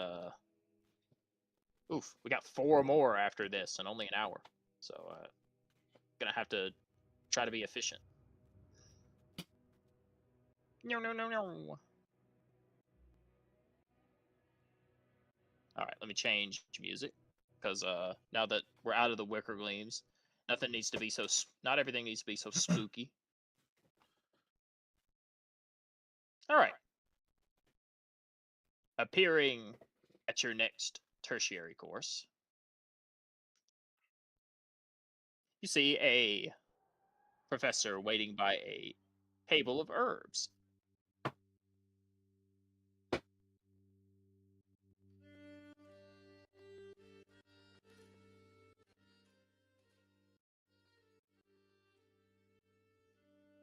And yet again, it appears to be a kin of a Leonin, although more of a tiger folk. Not quite Tabaxi, not quite Leonin. Those of you who are at the entrance exam probably saw her very briefly, and when she speaks, Dandelion and Zip, the two of you recognize, or at least can pinpoint the voice as sounding familiar to the one that was there last night. Greetings, students. It is a pleasure to finally make acquaintance with the first years. Ms. Romaine will kind of dip over to the side and step into the shadows, let the professor do the talking. I am Professor Bramble, although most of you can just call me Bramble. I am not too strict about the title. But welcome to Aromamancy. Now, this is a question you are going to hear a lot from most of your tertiaries. How many of you are familiar already with Aromamancy? It is an art that is not widely practiced, but I'm sure some of you must have heard of it. All right, so unlike I'll spell it out. We can see it at the top corner, I think. Okay, if you can see it at the top corner, then cool. I won't need to put it in the chat. But you don't have to roll for this. If anyone wants to guess, like in character, you can just tell me what you think aromamancy means. Something fragrance, incense-based in its application. A lot of herbs. That is correct. An astute one, and quick to answer. Yes, aromamancy is finding and using the magic of nature. In a way, it is similar to alchemy, yet instead of brewing potions and tinctures, we make incense, herbal smokes, and they can possess a wide variety of abilities. You are extracting the very essence of nature to its core and distilling it into a fragrance. Fragrances that can invoke the feelings and sensations of love, fear, bravery, power, and even more elaborate methods, hallucinogens that allow you to see beyond what you think you would normally be able to, dip into realms that you could not normally walk, and peer through the veil, gazing upon the unseen. It is a delicate art, and I am sure many of you have heard of the noble berserker, mostly used by the wild folk and the men of the wilderness. Yet it all has its origins in the careful crafting of aromamancy, where what is now instinctual was once an art taught to men of the ancient worlds.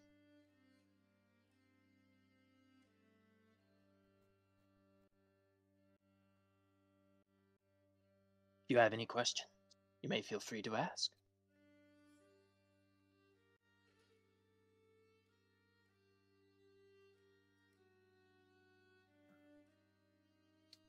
No.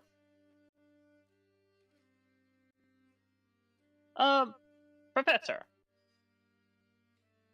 I'm looking to hunt monsters like my father. Do you think this would help? I have no doubt such a thing would be supportive in your goal, my dear. It would allow you to track things. Track the creatures that are the most difficult to find.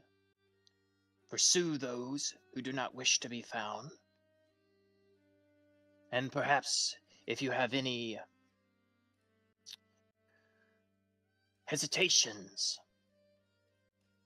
about inciting wrath against the beasts of nature, this form of art could help ease your mind and put you in a more open state. It would allow you to unify your mind and body with the land you walk so that you act more akin to the beast of which you seek.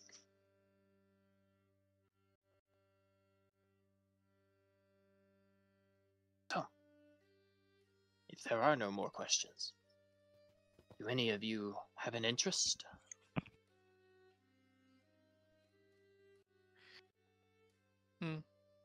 I'll express interest, but I'm not.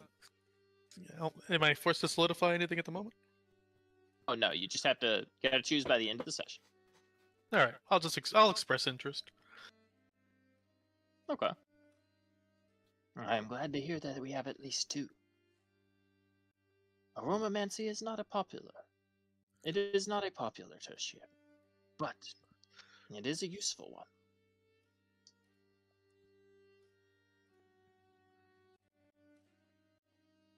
Very well.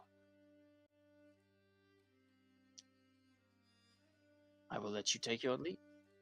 I am not one who wishes to mince words and overspeak. I would rather let the course do the speaking for me. Oh, the Marco slander. It is a flip. Sorry. Go True! ahead. It It is a pleasure to get to know this year's first years, and to see you all. I will be on the grounds if you need me, and should you wish to have services, or should you wish my services, you know where to find me. You need not attend this class to still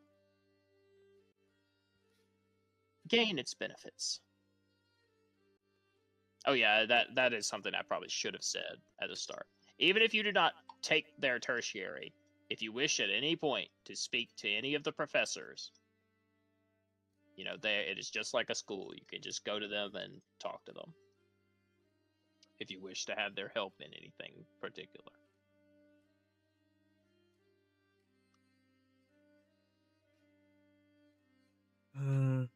Ms. Remain will hop back into the center of all of you. Ooh, it always smells good in here. Smells like juniper berries and cigarette smoke. All Why right. are you like this? Like what? Get on with it. That's what I'm doing. All right, and the demon bus will scoop all of you back up, and we will go to the next place.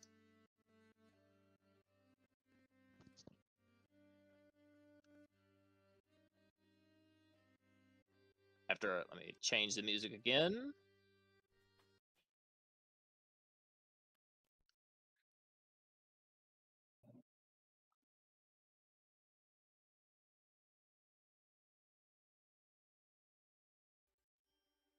While we move to the next place, it's our tertiary we're picking. What did we pick last time? Last time R was internships.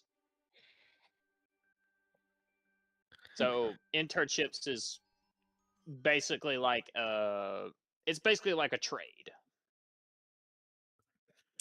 While tertiaries is more of think of a tertiary like a secondary major in college. It's like a minor. Okay. The sports game, is that a tertiary or? That is an internship.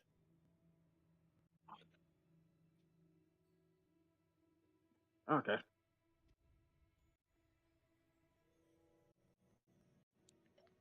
Actually, honestly, I probably should make Archon Ball a tertiary. Sure. Hmm. I think you said, yeah, you did. I think you did say it was a tertiary at first. Did I say it was a tertiary? Pretty sure you did. I think so. I'm pretty sure it was, yeah. Okay. Okay. Yeah, that's what I couldn't remember. thought as well. Oh, did you Okay, forget? It's a then, yeah. mandatory course. Oh my. True. Well, it's a mandatory first lesson for first years. But all right. Either way, let's go to the next place. Yeah.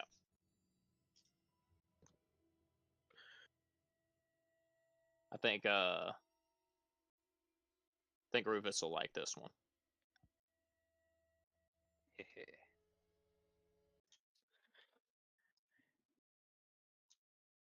Let me get things a little bit more pepped up in here.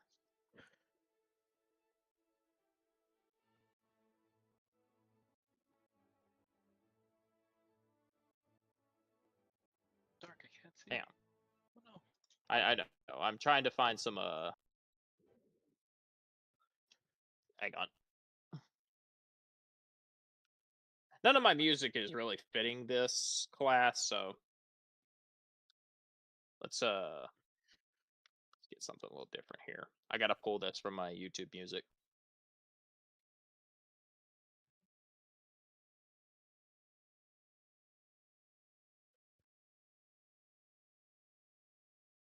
So it'll be 1 second. I'll give you all some light. Even though I know pretty sure only Rufus is gonna take this one, but still, I want to let my tertiary classes have the energy they deserve. That's better. What the? What? Oops, wrong portal. Aggressive Just weapon. fucking. The demon growling in our ear, just like. Oh, it's not what I expected. Ooh, what's this? Yes, the Warhammer fucking area. Oh my god, True, Warhammer yes. class. What the fuck? Oh my god, bro. Oh. Oh hell no.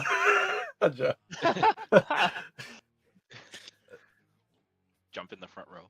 I mean, that'd be the kind of. Man, it sounds like I'm attending. Dandelion just leaves. Goes up on bridge. Bye. No, you can't keep me.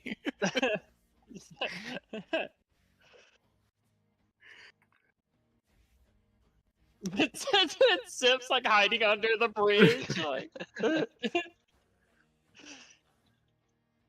All right.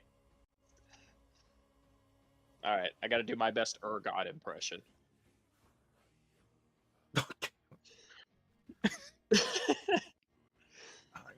The freaking throat. Welcome, first years. The man will breathe from behind his respirator. It is an aged dwarf whose body appears to be more machine than mortal at this point. He is completely infused with steam technology.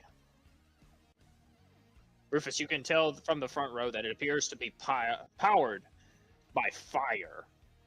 Some sort of infernal engine or source that has replaced his stomach. He has a large backpack that seems to be a coal furnace. And he wields a shovel over his shoulder. You can tell that he is certainly a master artificer. Because at this point, he has replaced most of his flesh with arcane technology. It is a pleasure to make your acquaintance. You can call me Gearmonger. Oh, also, I forgot to display his name. I think that was the only fucking token I forgot to do that through this session. There you go. You can hover your thing over him now. And you should be able to see his name.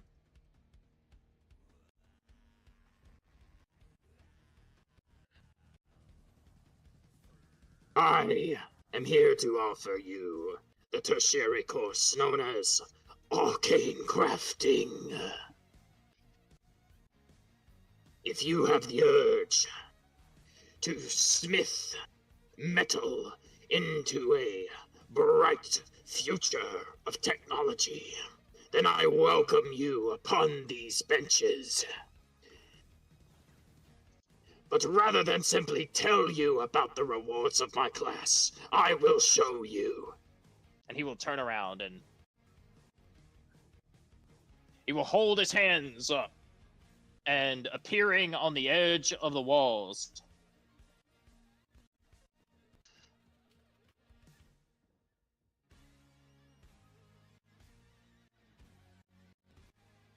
three large arcane cannons will just manifest from nothing. Just piles of metal will put themselves together. I had 3 different cannons, but oh well. They got erased because Foundry did that thing again where one token overwrites all the others. So, oh well. You get 3 of the same cannon instead of 3 different ones I had chosen. I'm not going to change them. And with a signal to fire, one will unleash a wave of lightning that will arc out into the sky with thunderous force. The entire floor will shake. The other one will fire a huge cannonball out into the distance, and the other one will spew a gout of fire into the sky that will rain down in a large area. You get the feeling that his class is outdoors for a reason. Also, for the astute of you, he just has explosives just laying around. one fucking firebolt. Ah.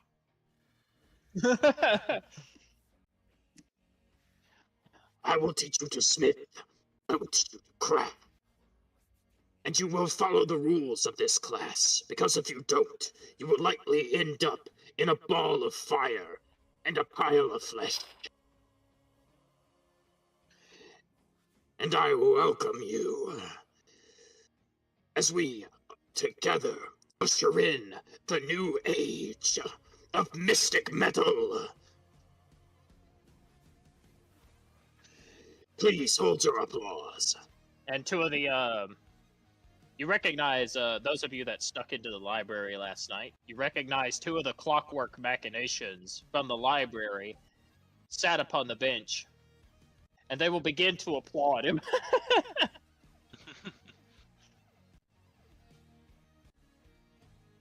Yes, you may hold your applause. But Also, it does not take a high perception or history to realize that it was probably him that built the clockwork machinations for the library. Are there any questions? Would any of you like to know what you'll be building? Or do you have any questions of what you can build? Rufus will turn, seeing that he's, I guess, opening up the floor for questions, and raise his hand. Yes, my boy. Let's go away. Just a few. Love the cannons, by the way. But I'm wondering, would we also be able to craft something a bit more defensive? Defensive? Well, that is boring, but yes. My boy, my young apprentice, and I meant to make his token a bit smaller because he's a dwarf. He'll slap a hand on your back. Yes, you will be able to craft whatever you want, whatever your heart desires, whatever you do not know you wanted. And Rufus will smile up at him. And that seems like this is the right place for me. With here and the blacksmith, it will be. And then he'll cut himself off before finishing his statement. As you mention the blacksmith, you will see some disappointment in his face. Oh, you are not interning with Galleon. I am. I'm afraid I will not accept you. No, I'm joking. Oh.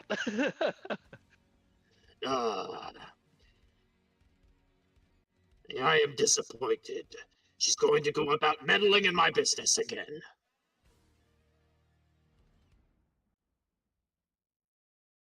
Is there some? I cannot understand. I cannot stand that overbearing dark elf. I don't know. She seemed nice. Nice? What is the problem? She is nice. She is too nice. She is too limited by her own perspective of smithing and forging. She does not have the mind for greatness, and she refuses to reach out to the potential that I saw in her 50 years ago.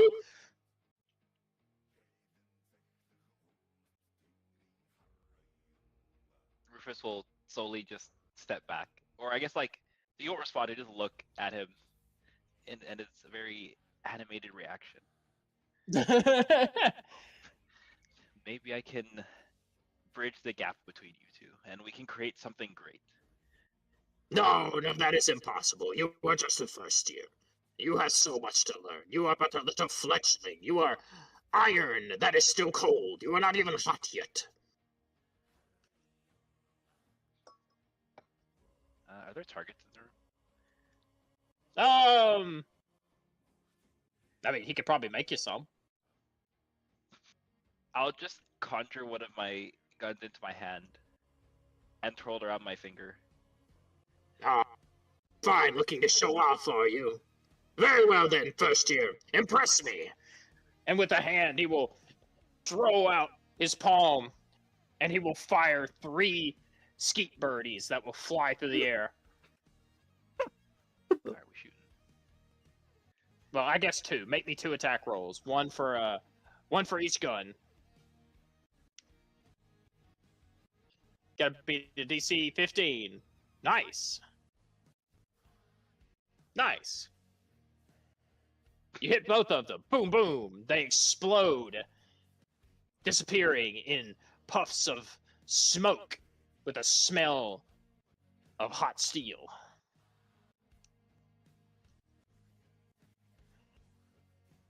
Fine, fine.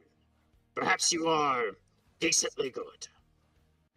But decent will not get you far in this class. You must be excellent. I want the best, and I want your mind unlocked to the potential it can achieve. I'll do what I can. Or I look forward to Good. proving you right or wrong. Then I'll wink. Right. You will be proving me right, because I am always right. And Gallium is always wrong. This will be fun. Anyway, I will be seeing you soon. Get out of my class. He will sit down in his large chair that is twice the size of him.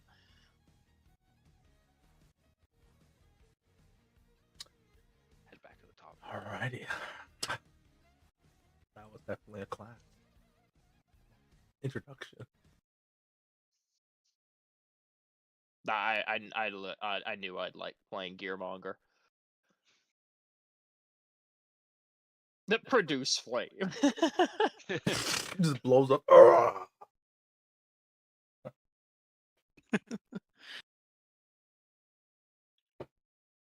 Oh, exciting, exciting.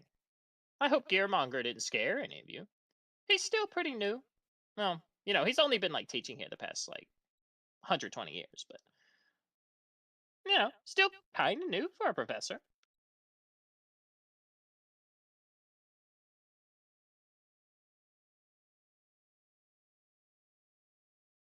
Off like we go. I'm glad you like him.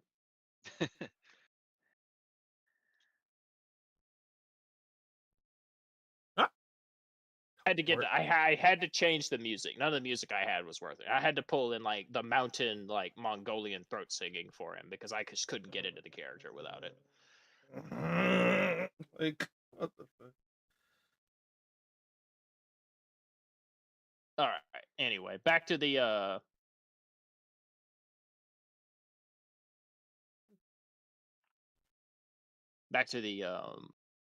more chill, relaxed music.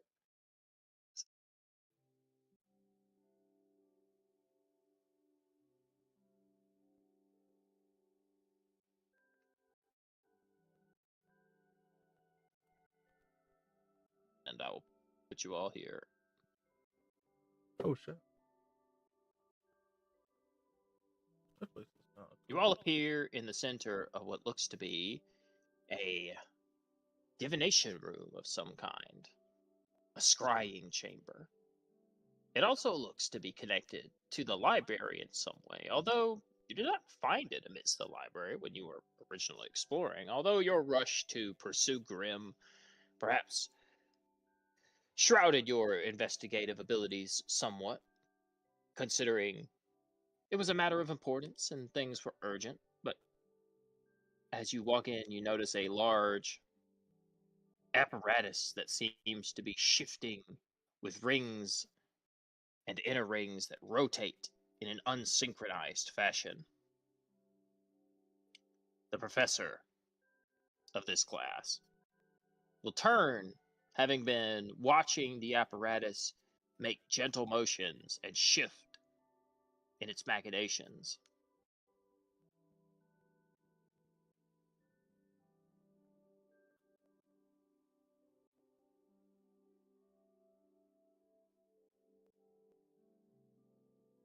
And they will approach you. Their feet will levitate gently above the floor as they move with a slight fly speed instead of a normal walk. And their voice, though they have no mouth, will echo from their body with a slight etherealness. Greetings, first years.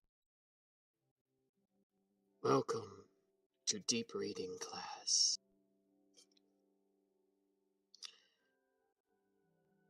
You may address me as Glass, your instructor, or potential instructor, should you wish to join deep reading.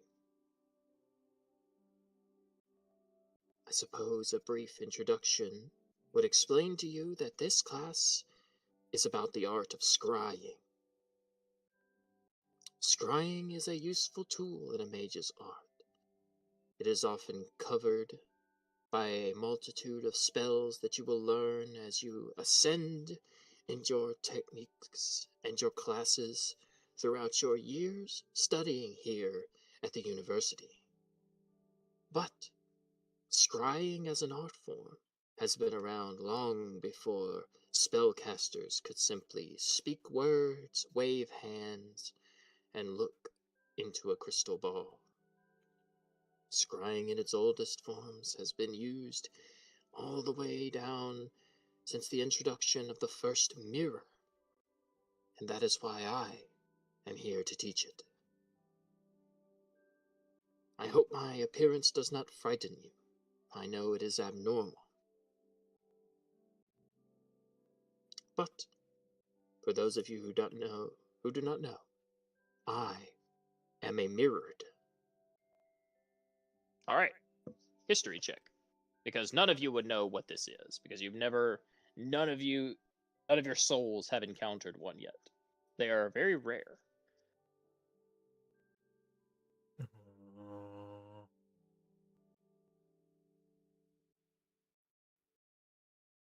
Oh.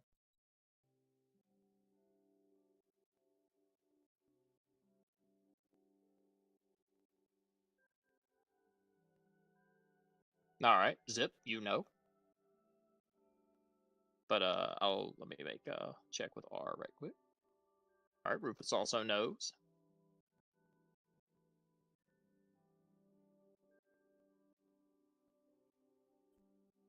All right, Zip and Rufus, the two intelligence casters. Both of you know that a mirrored is a very rare race of individual. They are normally a creature of Kirstein. They are a monster. They hide within mirrors, and they usually swap places with the first person that looks into the mirror too deeply. They also roam the mirror dimension, and if you encounter one, they will try to steal your body and leave the mirror dimension as you. And they are able to mimic your mannerisms, and while they do not contain your memories, they can often be such a perfect likeness that it is impossible for most, except high-level casters or those with the highest astute of perception, to be able to tell them apart from the original. Their copy is so good, they can oftentimes forget that they were originally a mirrored. And a mirrored often, if they do forget, they suffer a sort of crisis of identity, should they ever be reminded that they were once a creature and not an actual person.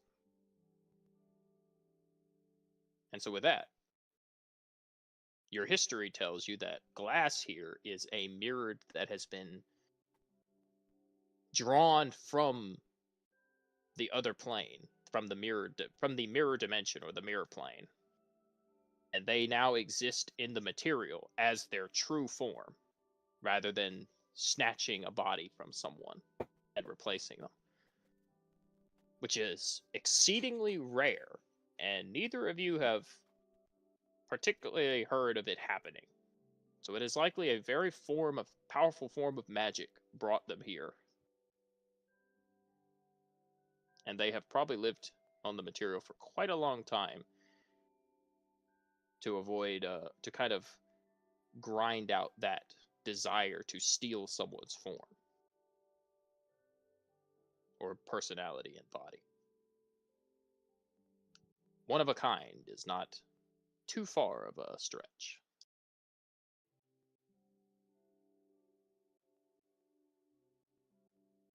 It's also why in the art I chose, all those faces are behind glass as well, representing the aspect of their form.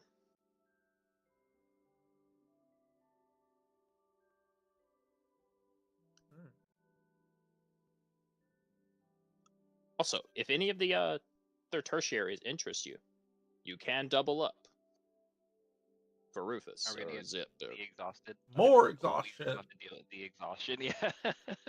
Yeah, you just like I said, you can only choose one intern. You can only choose like to double up on an internship or a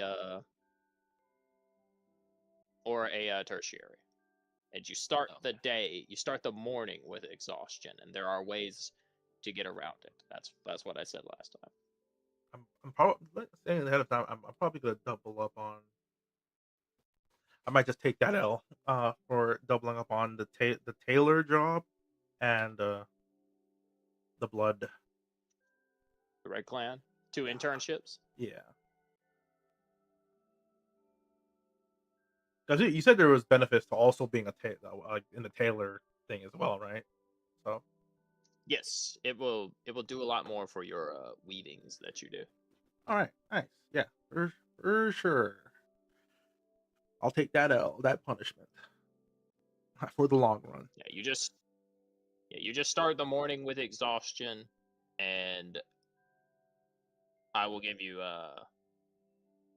kind of in a couple sessions into the future, I will teach you about ways to circumvent it, or also give you the opportunity to get items that will let you circumvent it.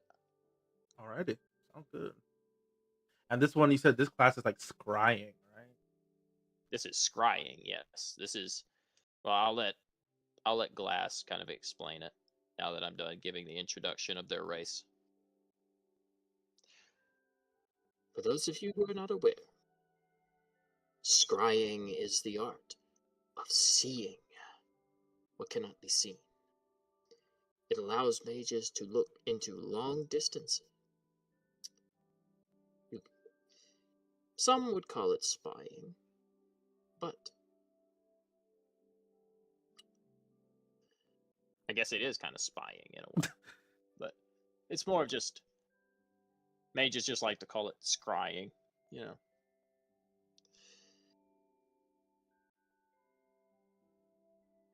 if you were to, it allows you to seek long-lost individuals, perhaps forgotten treasures,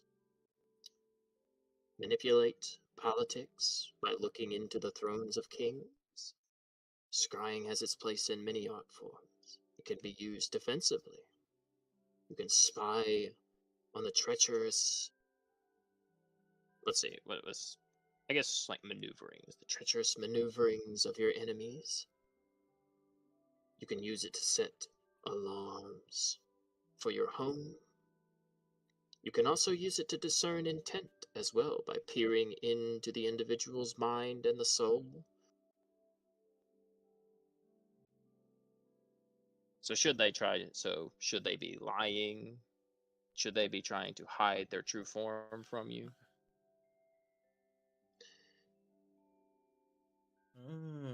Even the powerful element known as true sight, the visage of the gods, and those of great power have its element in scrying to some degree. For one could not see beyond the guise of the disguise without once knowing the art of scrying before it became implemented into the eyes itself.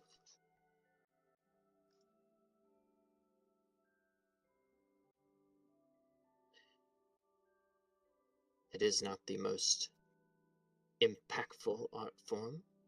It is not bombastic. It is not explosive. But For those in pursuit of knowledge and those who seek what normally cannot easily be found, I am here to teach.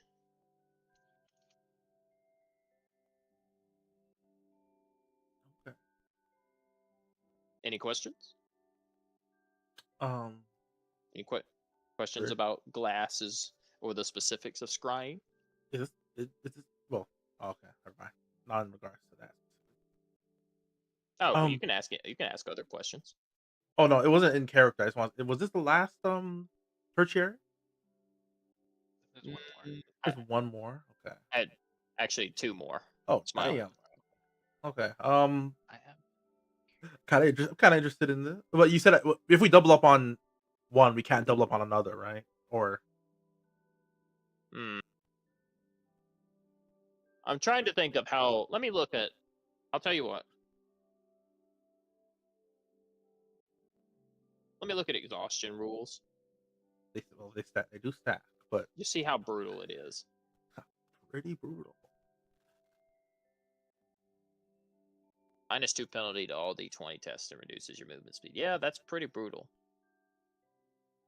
I'll tell you what. Just because one level of exhaustion adds a -2 penalty to all your D20 tests, and reduces the movement speed is the main thing that's probably the most brutal.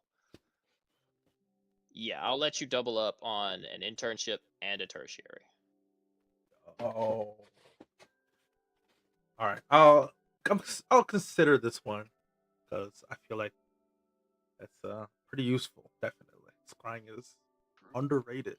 So, And I guess the most important thing is that while scrying, is not the most, like omega poggers, thing to do. Glass can teach you how to scry without spells. yeah. All right. We want to see what these That's other. the main thing that they are offering, is they can teach you to do it with mundane objects like mirrors. I am very intrigued. Pretty interesting. I'll see what the other ones are, but this might be the other one I double up on. True.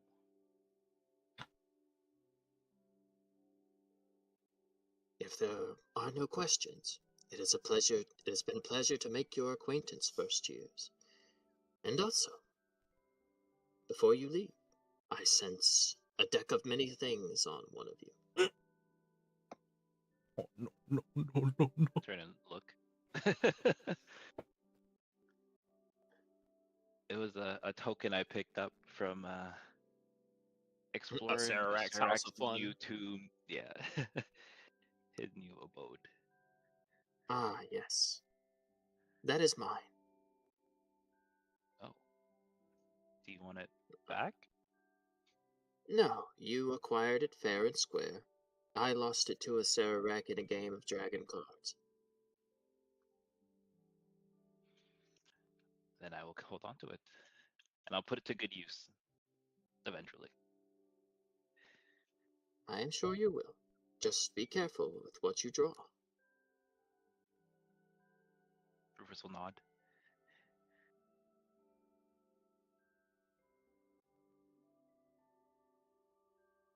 All right.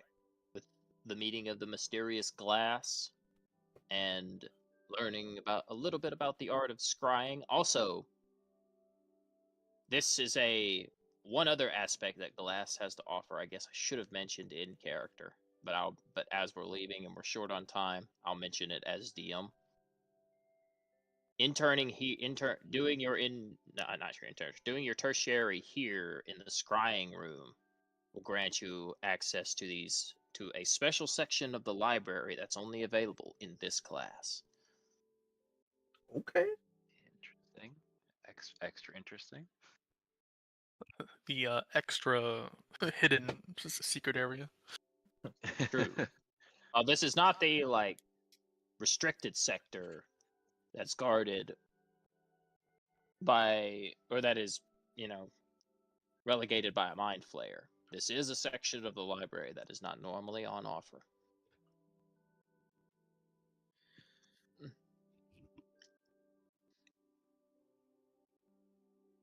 All right. And off we go. Off we go. No. Wait, did that token? Oh, wait. Oh my god, my token got overwritten. All right. Well, we're going to this one. We're going to this one while I fix the fucking token on the other one. I'm putting you all over there while I fix this fucking token. I hate you. I fucking hate Foundry.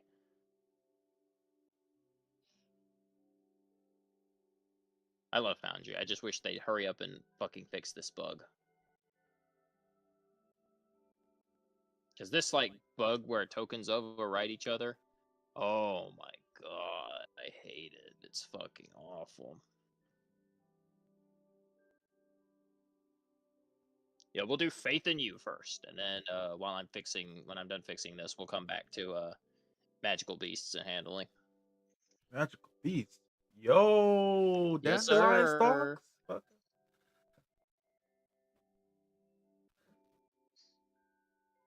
I was trying to. I knew I would. Well, I knew I had invoked the double up, so I was kind of like, how can I entice as many people as possible to do it? Huh, friggin' that. Dandelion surrounded by a bunch of sheep. Nah, that's kind of boring. Like, I don't know. I honestly never liked sheep to begin. Just throws in the trap. I have to make the fucking quick token because I don't have time to find the actual token I made for that NPC.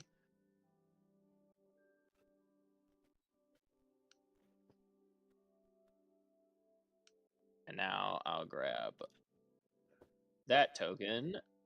Okay, fixed. All right, let's go to Faith in You.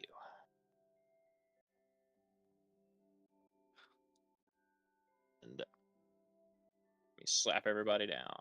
Boom.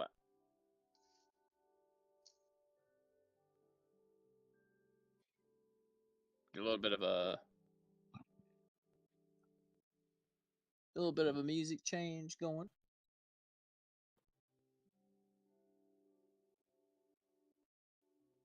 Gotta make things a little bit more energetic. oh, what the heck? What is this? Bye. What is this on our combo arena? Bye. Yes. What? Is everyone else? I can't see. It's still a black screen. for me. I bet I forgot to put lights here. Yeah, I can see my character, but I can't see anything else. Yeah. I forgot to put lights because this was the last tertiary I made, and then I was like, "All right, I'm done." All this. Oh. Chop. All right. Well, this one is more for like Grim, but he's not here. This one's for like Grim and R. This is kind of who I had intended here. What is that random ass fucking sheep? What is that? This dandelion checking it. Okay, the square. What'd you do to your token?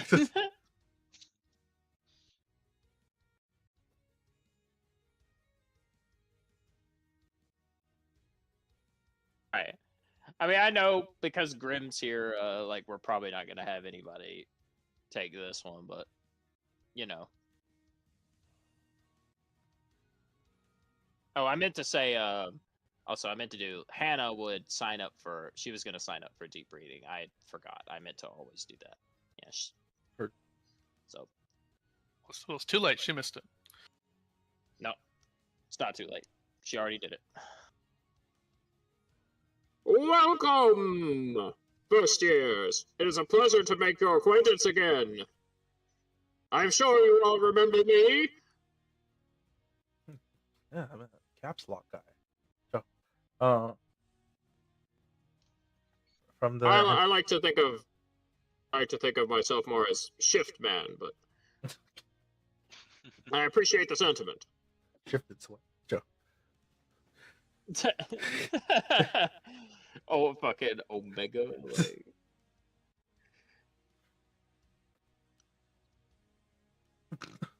Oh no! Oh no! Oh, look what I have in my pocket. Like, what the fuck? Anyway, that aside, welcome to Faith in You. Or Faith in You, whichever you prefer. I like both. But I have been told by the college to call it Faith and You. Anyway, I am Old Guard Duvel. I am a brief transfer here from the legendary country Soza, the most beautiful and grand place on this small little continent we call home. Yes, yes. Anyway, I will get right down to the brass tacks. I do like to talk. But faith in you. I will teach you how to harness the power of religion and use it against your enemies, smiting the wicked, defending the innocent, and holding your ground against the forces of the damned and the undead. If you have a mind for the greater good, and a will to stand against all odds, and not submit in the face of the most overwhelming circumstances, this is your home. Aha! And he'll like hold out his hands in a welcoming stance. But that aside, I am... Yes, I am a paladin, so I know all about that stuff. I have seen my fair share of dangerous enemies, and I can teach you how to fight them and not yield should their numbers seem overwhelming. Okay. You there, young man. Do you have an interest? He'll look at you, R, and kind of stand towering over the top of you. Not sure. I was most likely gonna pick randomly which one I wanted. Randomly? Out of all of the tertiaries, you wish to pick randomly out of like 6 or 7? Yup. I haven't seen one that has really piqued my interest, so maybe random is the way I will go. You have no interest against fighting the forces of evil and smiting the undead?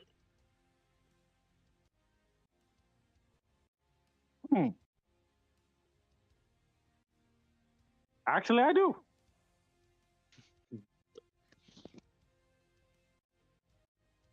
Well, great! I wasn't.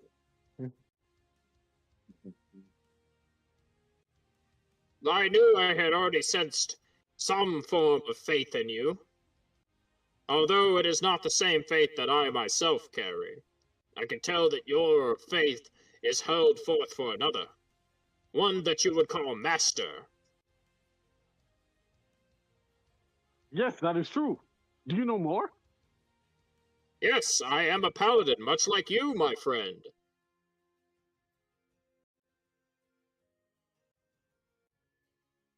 You have definitely have piqued my interest even more into this class. That is excellent. Well, I am already aware of your name. You will go by the humble R, and you may call me Old Guard. OG is a perfect nickname for you. That's what I'll call you. OG? That's great. I love it. I have never had a nickname, so I appreciate it. Thank you, young man. Anyway, I can tell that you yourself have the heart of a warrior. And you are the type to stand firm against the enemy. Even should their numbers be overwhelming, you wield your axe and you stand against them no matter the odds, yes? Yes. Then I will show you how to take that power and harness it. so that the enemies will never overcome you, so that even though you are surrounded, you are still the one who has an advantage.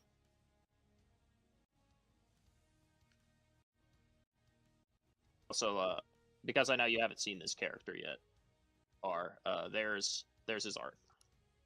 Ooh. Poggers. Hey, you know another Warforged gunslinger guy? That's True.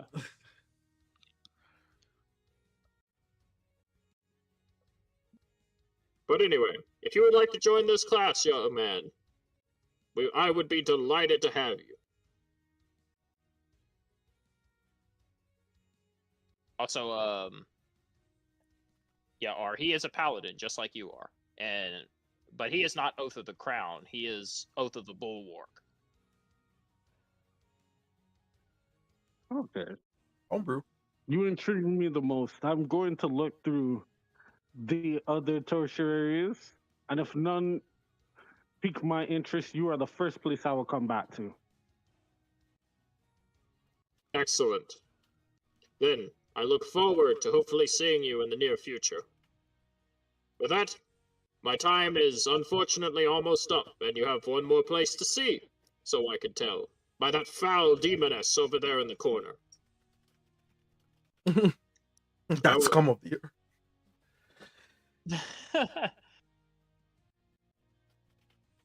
I will let you all go. She's kind of intriguing. Yes, I am sure she is, with her wickedness. But I will let you all go. Enjoy the rest of your day, young fellows.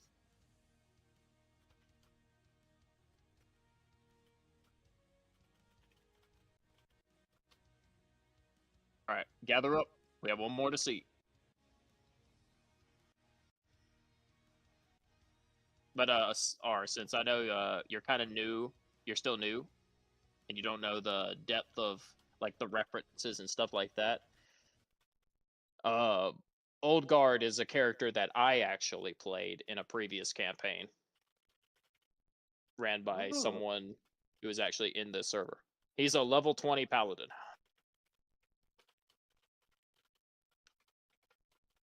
He's able to summon a griffin, and he fights with his fists. Ooh. Okay, I'm intrigued more by this class.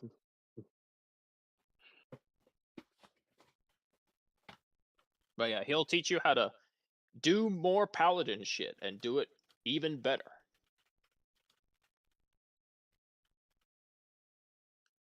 But we got one more place to see. And then we'll end off for the day.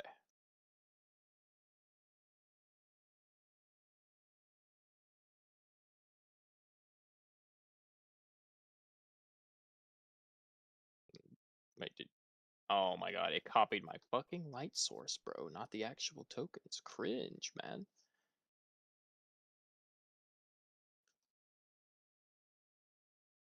All right, let me re-grab everybody.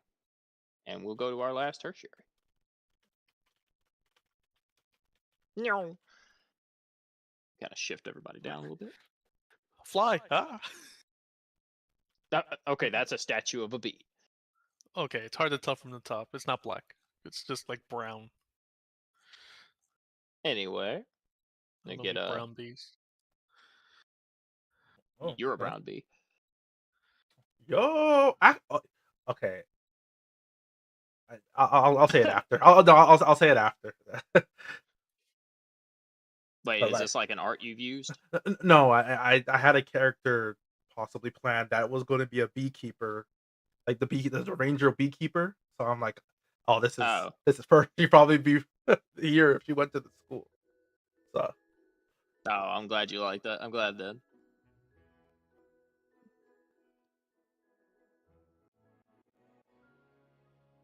Anyway, as you all appear, Ms. Romaine will kind of look amongst each of you and say, "Oh, well, looks like our time's about to end. Go on, last stop. Go have some fun and listen intently. You might learn something."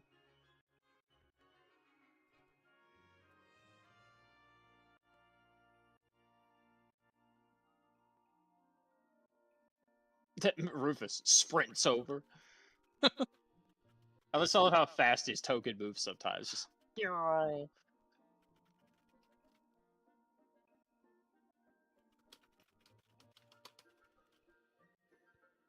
Ah, well, I see some of us are not too eager, so how about I take my place up here? She'll hop on this little kind of torch stand on the ground and then balance herself on top of the bee statue. Hello.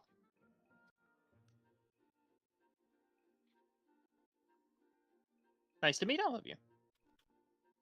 You can call me Alta, or just Tab, I guess. Most people just call me Tab. I feel like Kyle like this art. If, yeah, here you go. Alright. Did you make all these arts yourself, or? Hell no. No, bro. Hell no, bro. I cannot draw. No, I usually I get these arts from Pinterest or like ArtStation or places like that. Anything that's not AI. And it's meant to appreciate the art that like hardworking fantasy artists make and all that, and I gain no profit from it. I do all this shit for free. I put my own money back into the tabletop community by like buying books and stuff like that. So if you see some art you like, go support the actual fucking artist and appreciate the people who put the hard work into drawing stuff like this. Yep. Anyway. Anyway. Most of you can just call me Tab. That's what I tend to go by. It's what most of the professors call me. I'm still pretty young. I'm probably the newest, quote-unquote, professor here. But I'm your beast master, or your beast keeper, your beast trainer, your beast hunter. I handle all sorts of things. I'm also responsible for the education of magical beasts. Real fun class.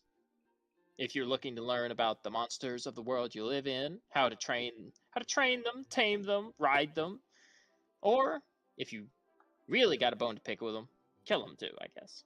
Although, I usually try to not resort to that method. Everything from large honeybees to, mystical shape-shifting creatures to interdimensional traveling beings. Or familiars, like the little lamb on the floor here. Cute. You're a cute little bugger.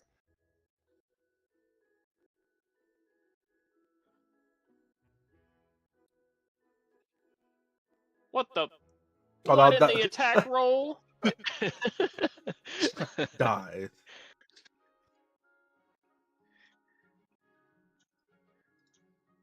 Yeah, what in the random attack roll? Is that a double nat 1?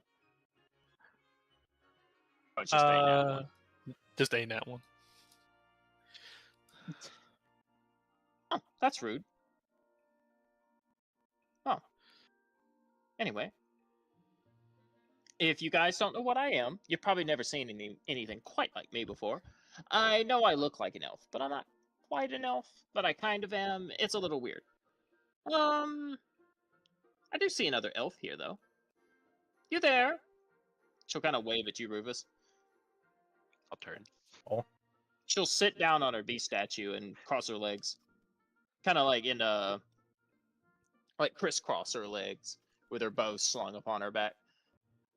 Can you tell me, as a pop quiz, I'll even make it good if you can guess, what is the difference between your type of elf and me? Like, I can tell you're a high elf a mile away, but do you know what I am? I'll give you a hint. It's in my name. A tab elf? No. I'm kidding. Oh. An Alta elf. There you go. Look at you. Smart cookie. With a little bit of guidance and a few clues. Yeah, I am an Alta. We're not too different from most elves throughout the world. Most of you, I'm sure, are Kirstein natives. Well, I do see we got a Fae over there. How you doing, Satyr? Hi. My people used to be from the Feywild too. Well, that was a long time ago, though. Most have forgotten that time. But yeah, I'm an Alta. We're native to Thitsk, across the ocean. That's kind of the big difference. Is we're not originally from here, so I'm not a Kirstein native. I'm still kind of finding my footing on this place. I spent most of my time across the sea. But I heard about all of the unique creatures and magical beings that live in these parts. A little bit of a melting pot of everything from around the world. Crazy stuff. So I knew I kind of had to pack my bags, hop across the sea, and really just dig into the meat of the stuff I had never seen before. And I wound up here, and I want to share it with you.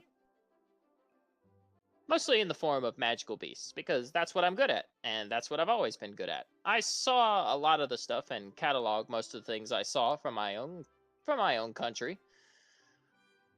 So when my family packed up and moved to Thitsk, I started cataloging the creatures here in Kirstein. So yeah, if you want to know anything about that, I'd love to teach you. I'd love for you to, join my class.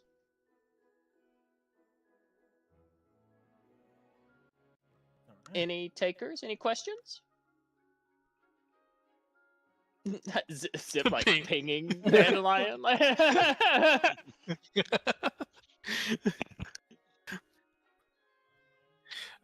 Um, uh, what time of day would your class be? I imagine beasts have their all sorts of schedules.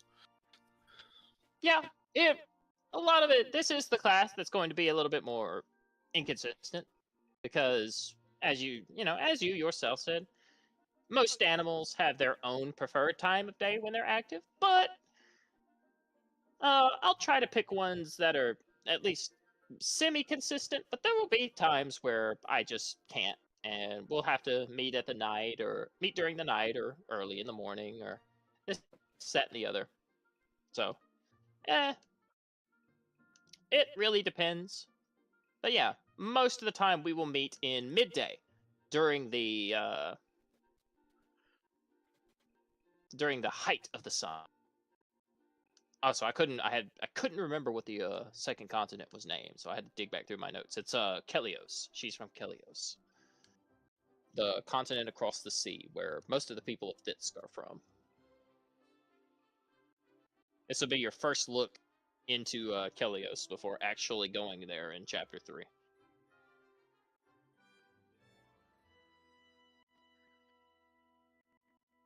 Oh,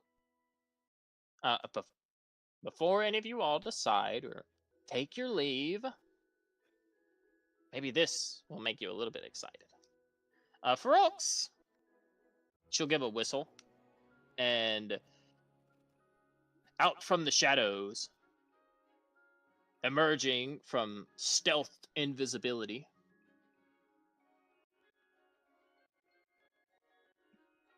a large feline will appear behind you, Rufus, with a sinister growl. Oh my, displacer. But you notice that, Dandelion immediately recognizing it as that spins. Immediately recognizing it as a displacer beast,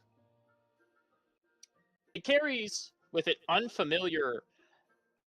unfamiliar spotted pattern rather than the usual solid black and ebony fur that a displacer beast has.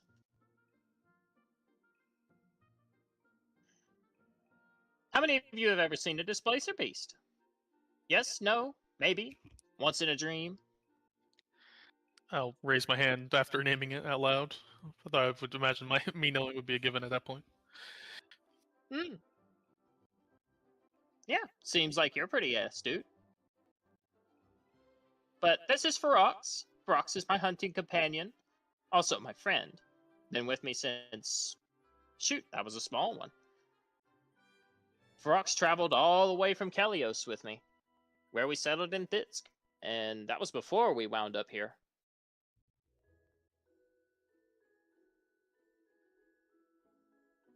I know he looks menacing, but he's friendly. He won't bite you. Just don't try to pet him.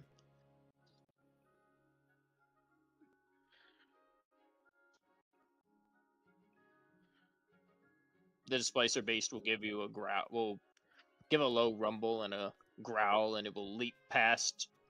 It will leap past you, Rufus and Dandelion, and just kind of show off a little bit, letting you all see its coat and its patterns. But yeah, based off Dandelion, since you are the one that answered the having seen the displacer beast before, you can tell that likely this is what a displacer beast looks like native to another continent. Similar, but unique in its own way, and likely it has its own form of hunting pattern that separates it apart from a normal Kirstein. Well, I guess not normal, but from a Kirsteini displacer beast with a solid black fur.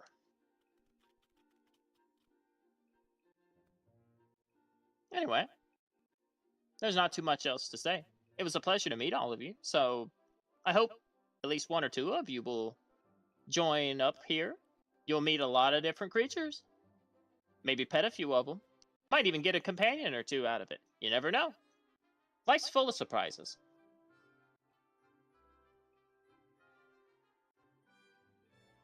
And with that, too much more to say.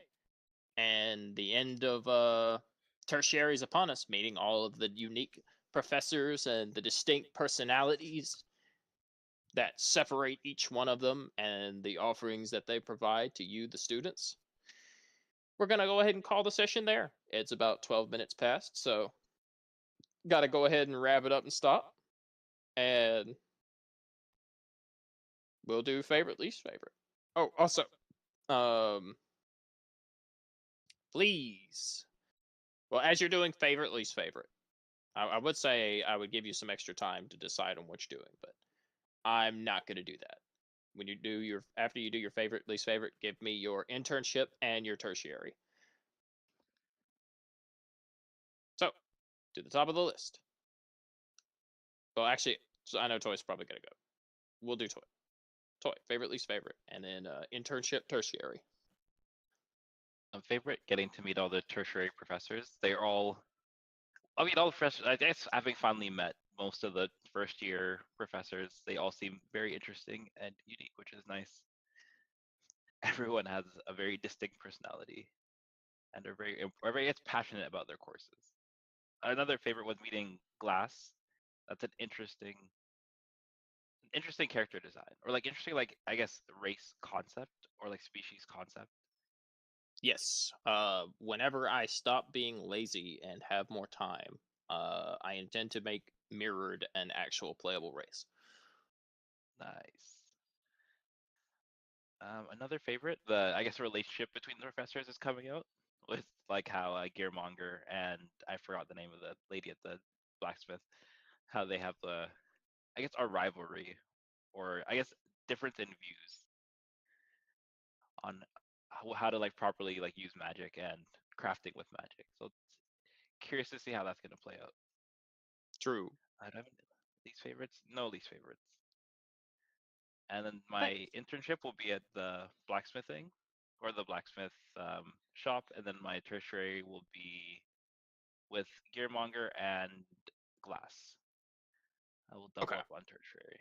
Yeah. As you tell me, I am writing it in my hidden between the Ghostlight notes. So I'm putting down what you choose in my notes.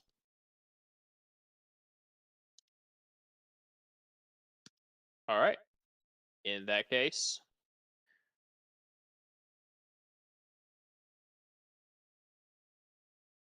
let's see.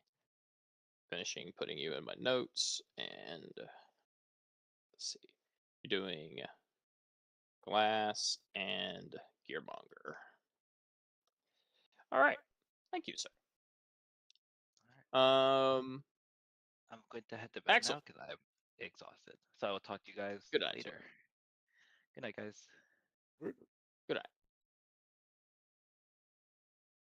Excellent. Favorite, least favorite, and your internship and tertiary. My internship. I'm kind of confused with the internships and tertiaries.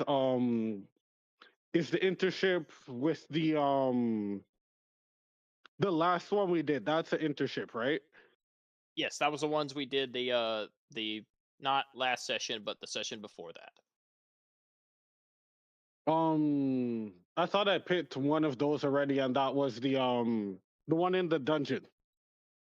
That was the yes, that was the monitoring and guarding station with the red clan. Okay, then today we're just picking which one? Sorry, I'm a little bit confused with all the different names. Yeah, we're doing tertiaries today. So that was the guard station with the dungeon, that was internships. So today we were doing tertiaries. So my tertiary is with the one we just did with the paladin. Yeah, so Faith and you. Yeah. All right. Sounds good. It doesn't seem like we're gonna have. Doesn't seem like we're gonna have any Archon Balls players this campaign. See, I was thinking about doing Archon Ball, but like I just oh. If you I want to, you wanted can. to do Archon Ball. You can double up. I wasn't trying to get the fatigue. Yeah, I'm doubling up. Okay. Then I'll do put you down.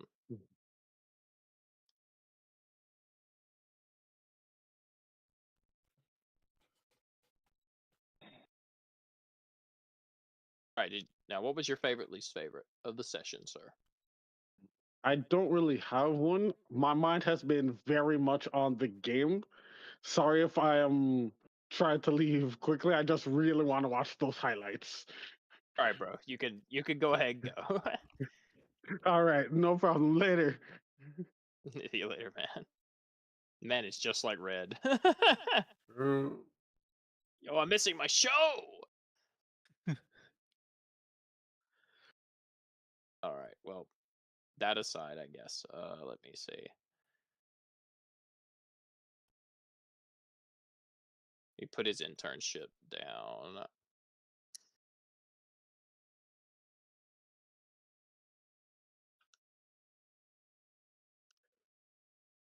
And tertiary's doing Archon Ball and Faith. Okay. Going down the list. Ivy. Favorite, least favorite. And tertiary internship. Favorites. I like the the dwarf with the music in the area, just the tonal shifts. Oh. The Urga. Thought it was fitting. Very fitting. And the different tertiary classes was nice. I did like how the damn, I'm bad of names. Gleam, the what are they called again? The Wicker Gleams. The Wicker Gleams. They're like, you know this man? Yes, we didn't kill them. You know this man? Yes, we also didn't kill him. Yeah, it was more like he kept naming people like we hunted them, but we didn't get them. Well, that was because they were just like critical mages that were killed in other campaigns, but were big enough threats that they were targets, and it was like if I were to just throw out a bunch of fucking names you don't know, it's like, oh well, who the fuck is that guy? Like, who the fuck is that guy? It's like. Yeah, like he did eventually name people that they did actually get, but it was kind of funny him just listing multiple people. Like we were close, but Yeah. I don't know. Maybe I should have gone with the throw a bunch of fucking random ass names out there. I just found that funny as well. It's not like it's not Yeah, deeper than that. yeah. Oh, it was funny. I do agree. It was funny.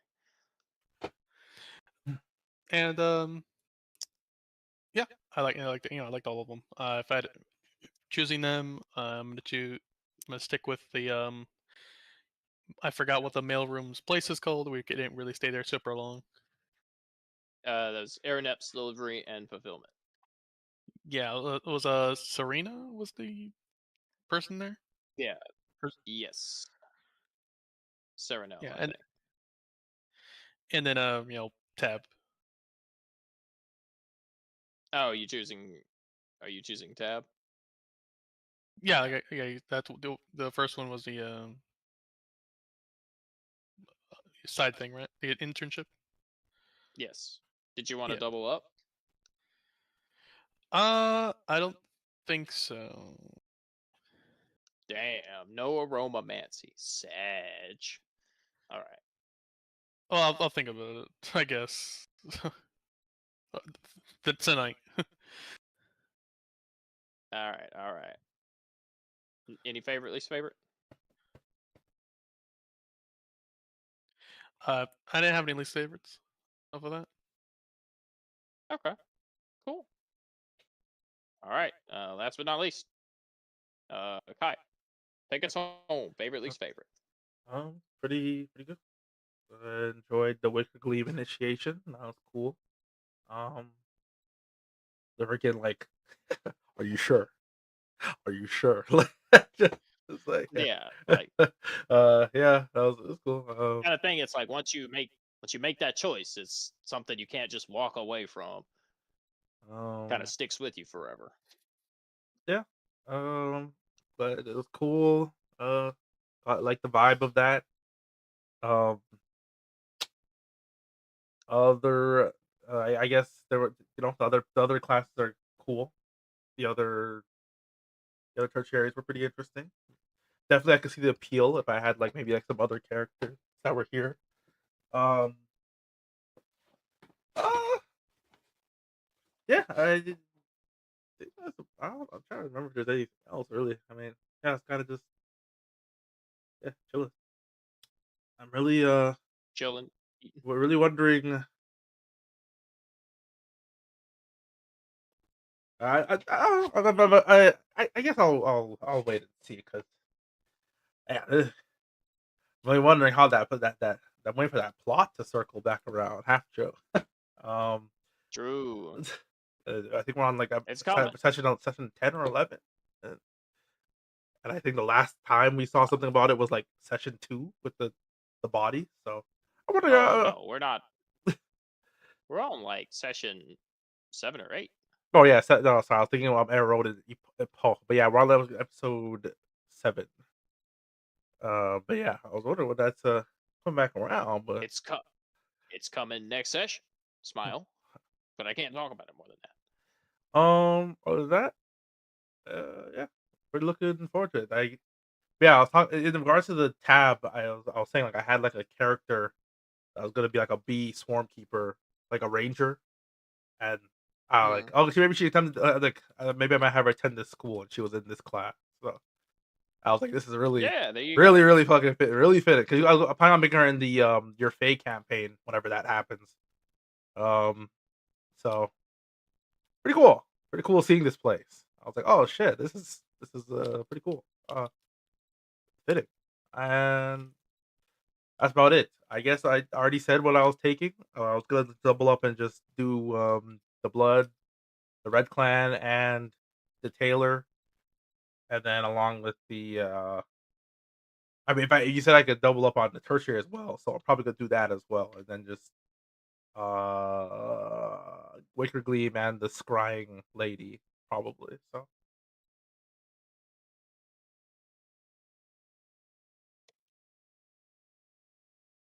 Cool. Sounds good. All right, that is everybody set. I'll have to if Grim comes back, I'll have to see what he wants. But I'll have to go through like an abridged version of all of it for him. He's not gonna get to meet the actual characters until he actually shows up at the glass. So, but yeah, that aside, my favorite. I love these characters. I like all of them. I think my favorite was finding a use for some of the tokens Ivy helped me make in preparation for the first session, like Professor Bramble. I originally was like, what the hell am I going to do with her? Am I going to use her? And then I was like, it's just cool. Like, as the campaign is gone, it's like, oh, perfect. I know exactly what she could do. So I think that's fun and that's cool. Yeah, I love all these side characters. Also, I got to introduce some world expansion stuff with Glass and the mirrored race, and that was something that I had talked to Ivy about a while back. Was the introduction of the mirrored race? How they're essentially body snatchers from another dimension, but I made Glass, and Glass is like, I think is a very good introduction to them as one who is just, you know, never stolen a body. It's just they've come from the mirror world and now they're just kind of here and chilling. They're normally hostile and really fucking evil, but then they're not evil because they live in the body of the person that they fucking steal for so long that they forget they're mirrored. So yeah, Glass is just super chill. And I like Tab.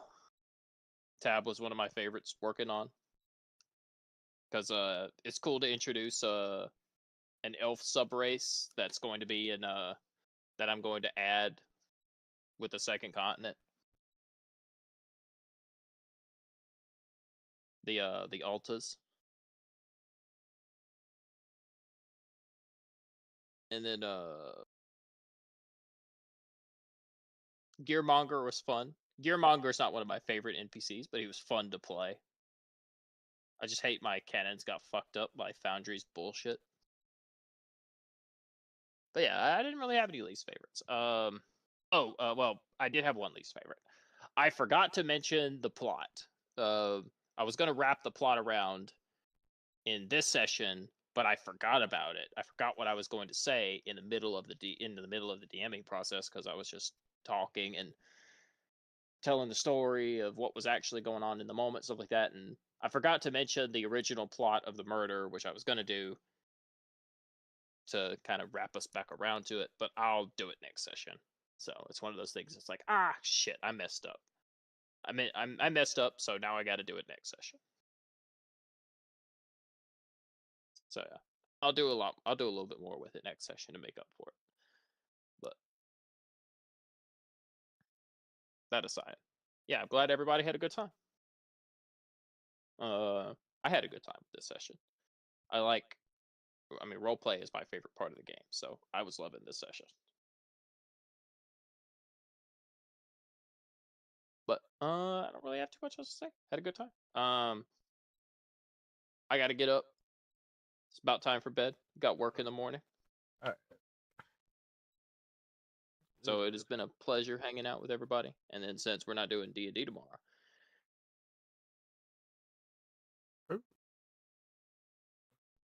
until next time. Sad. accidentally DC'd.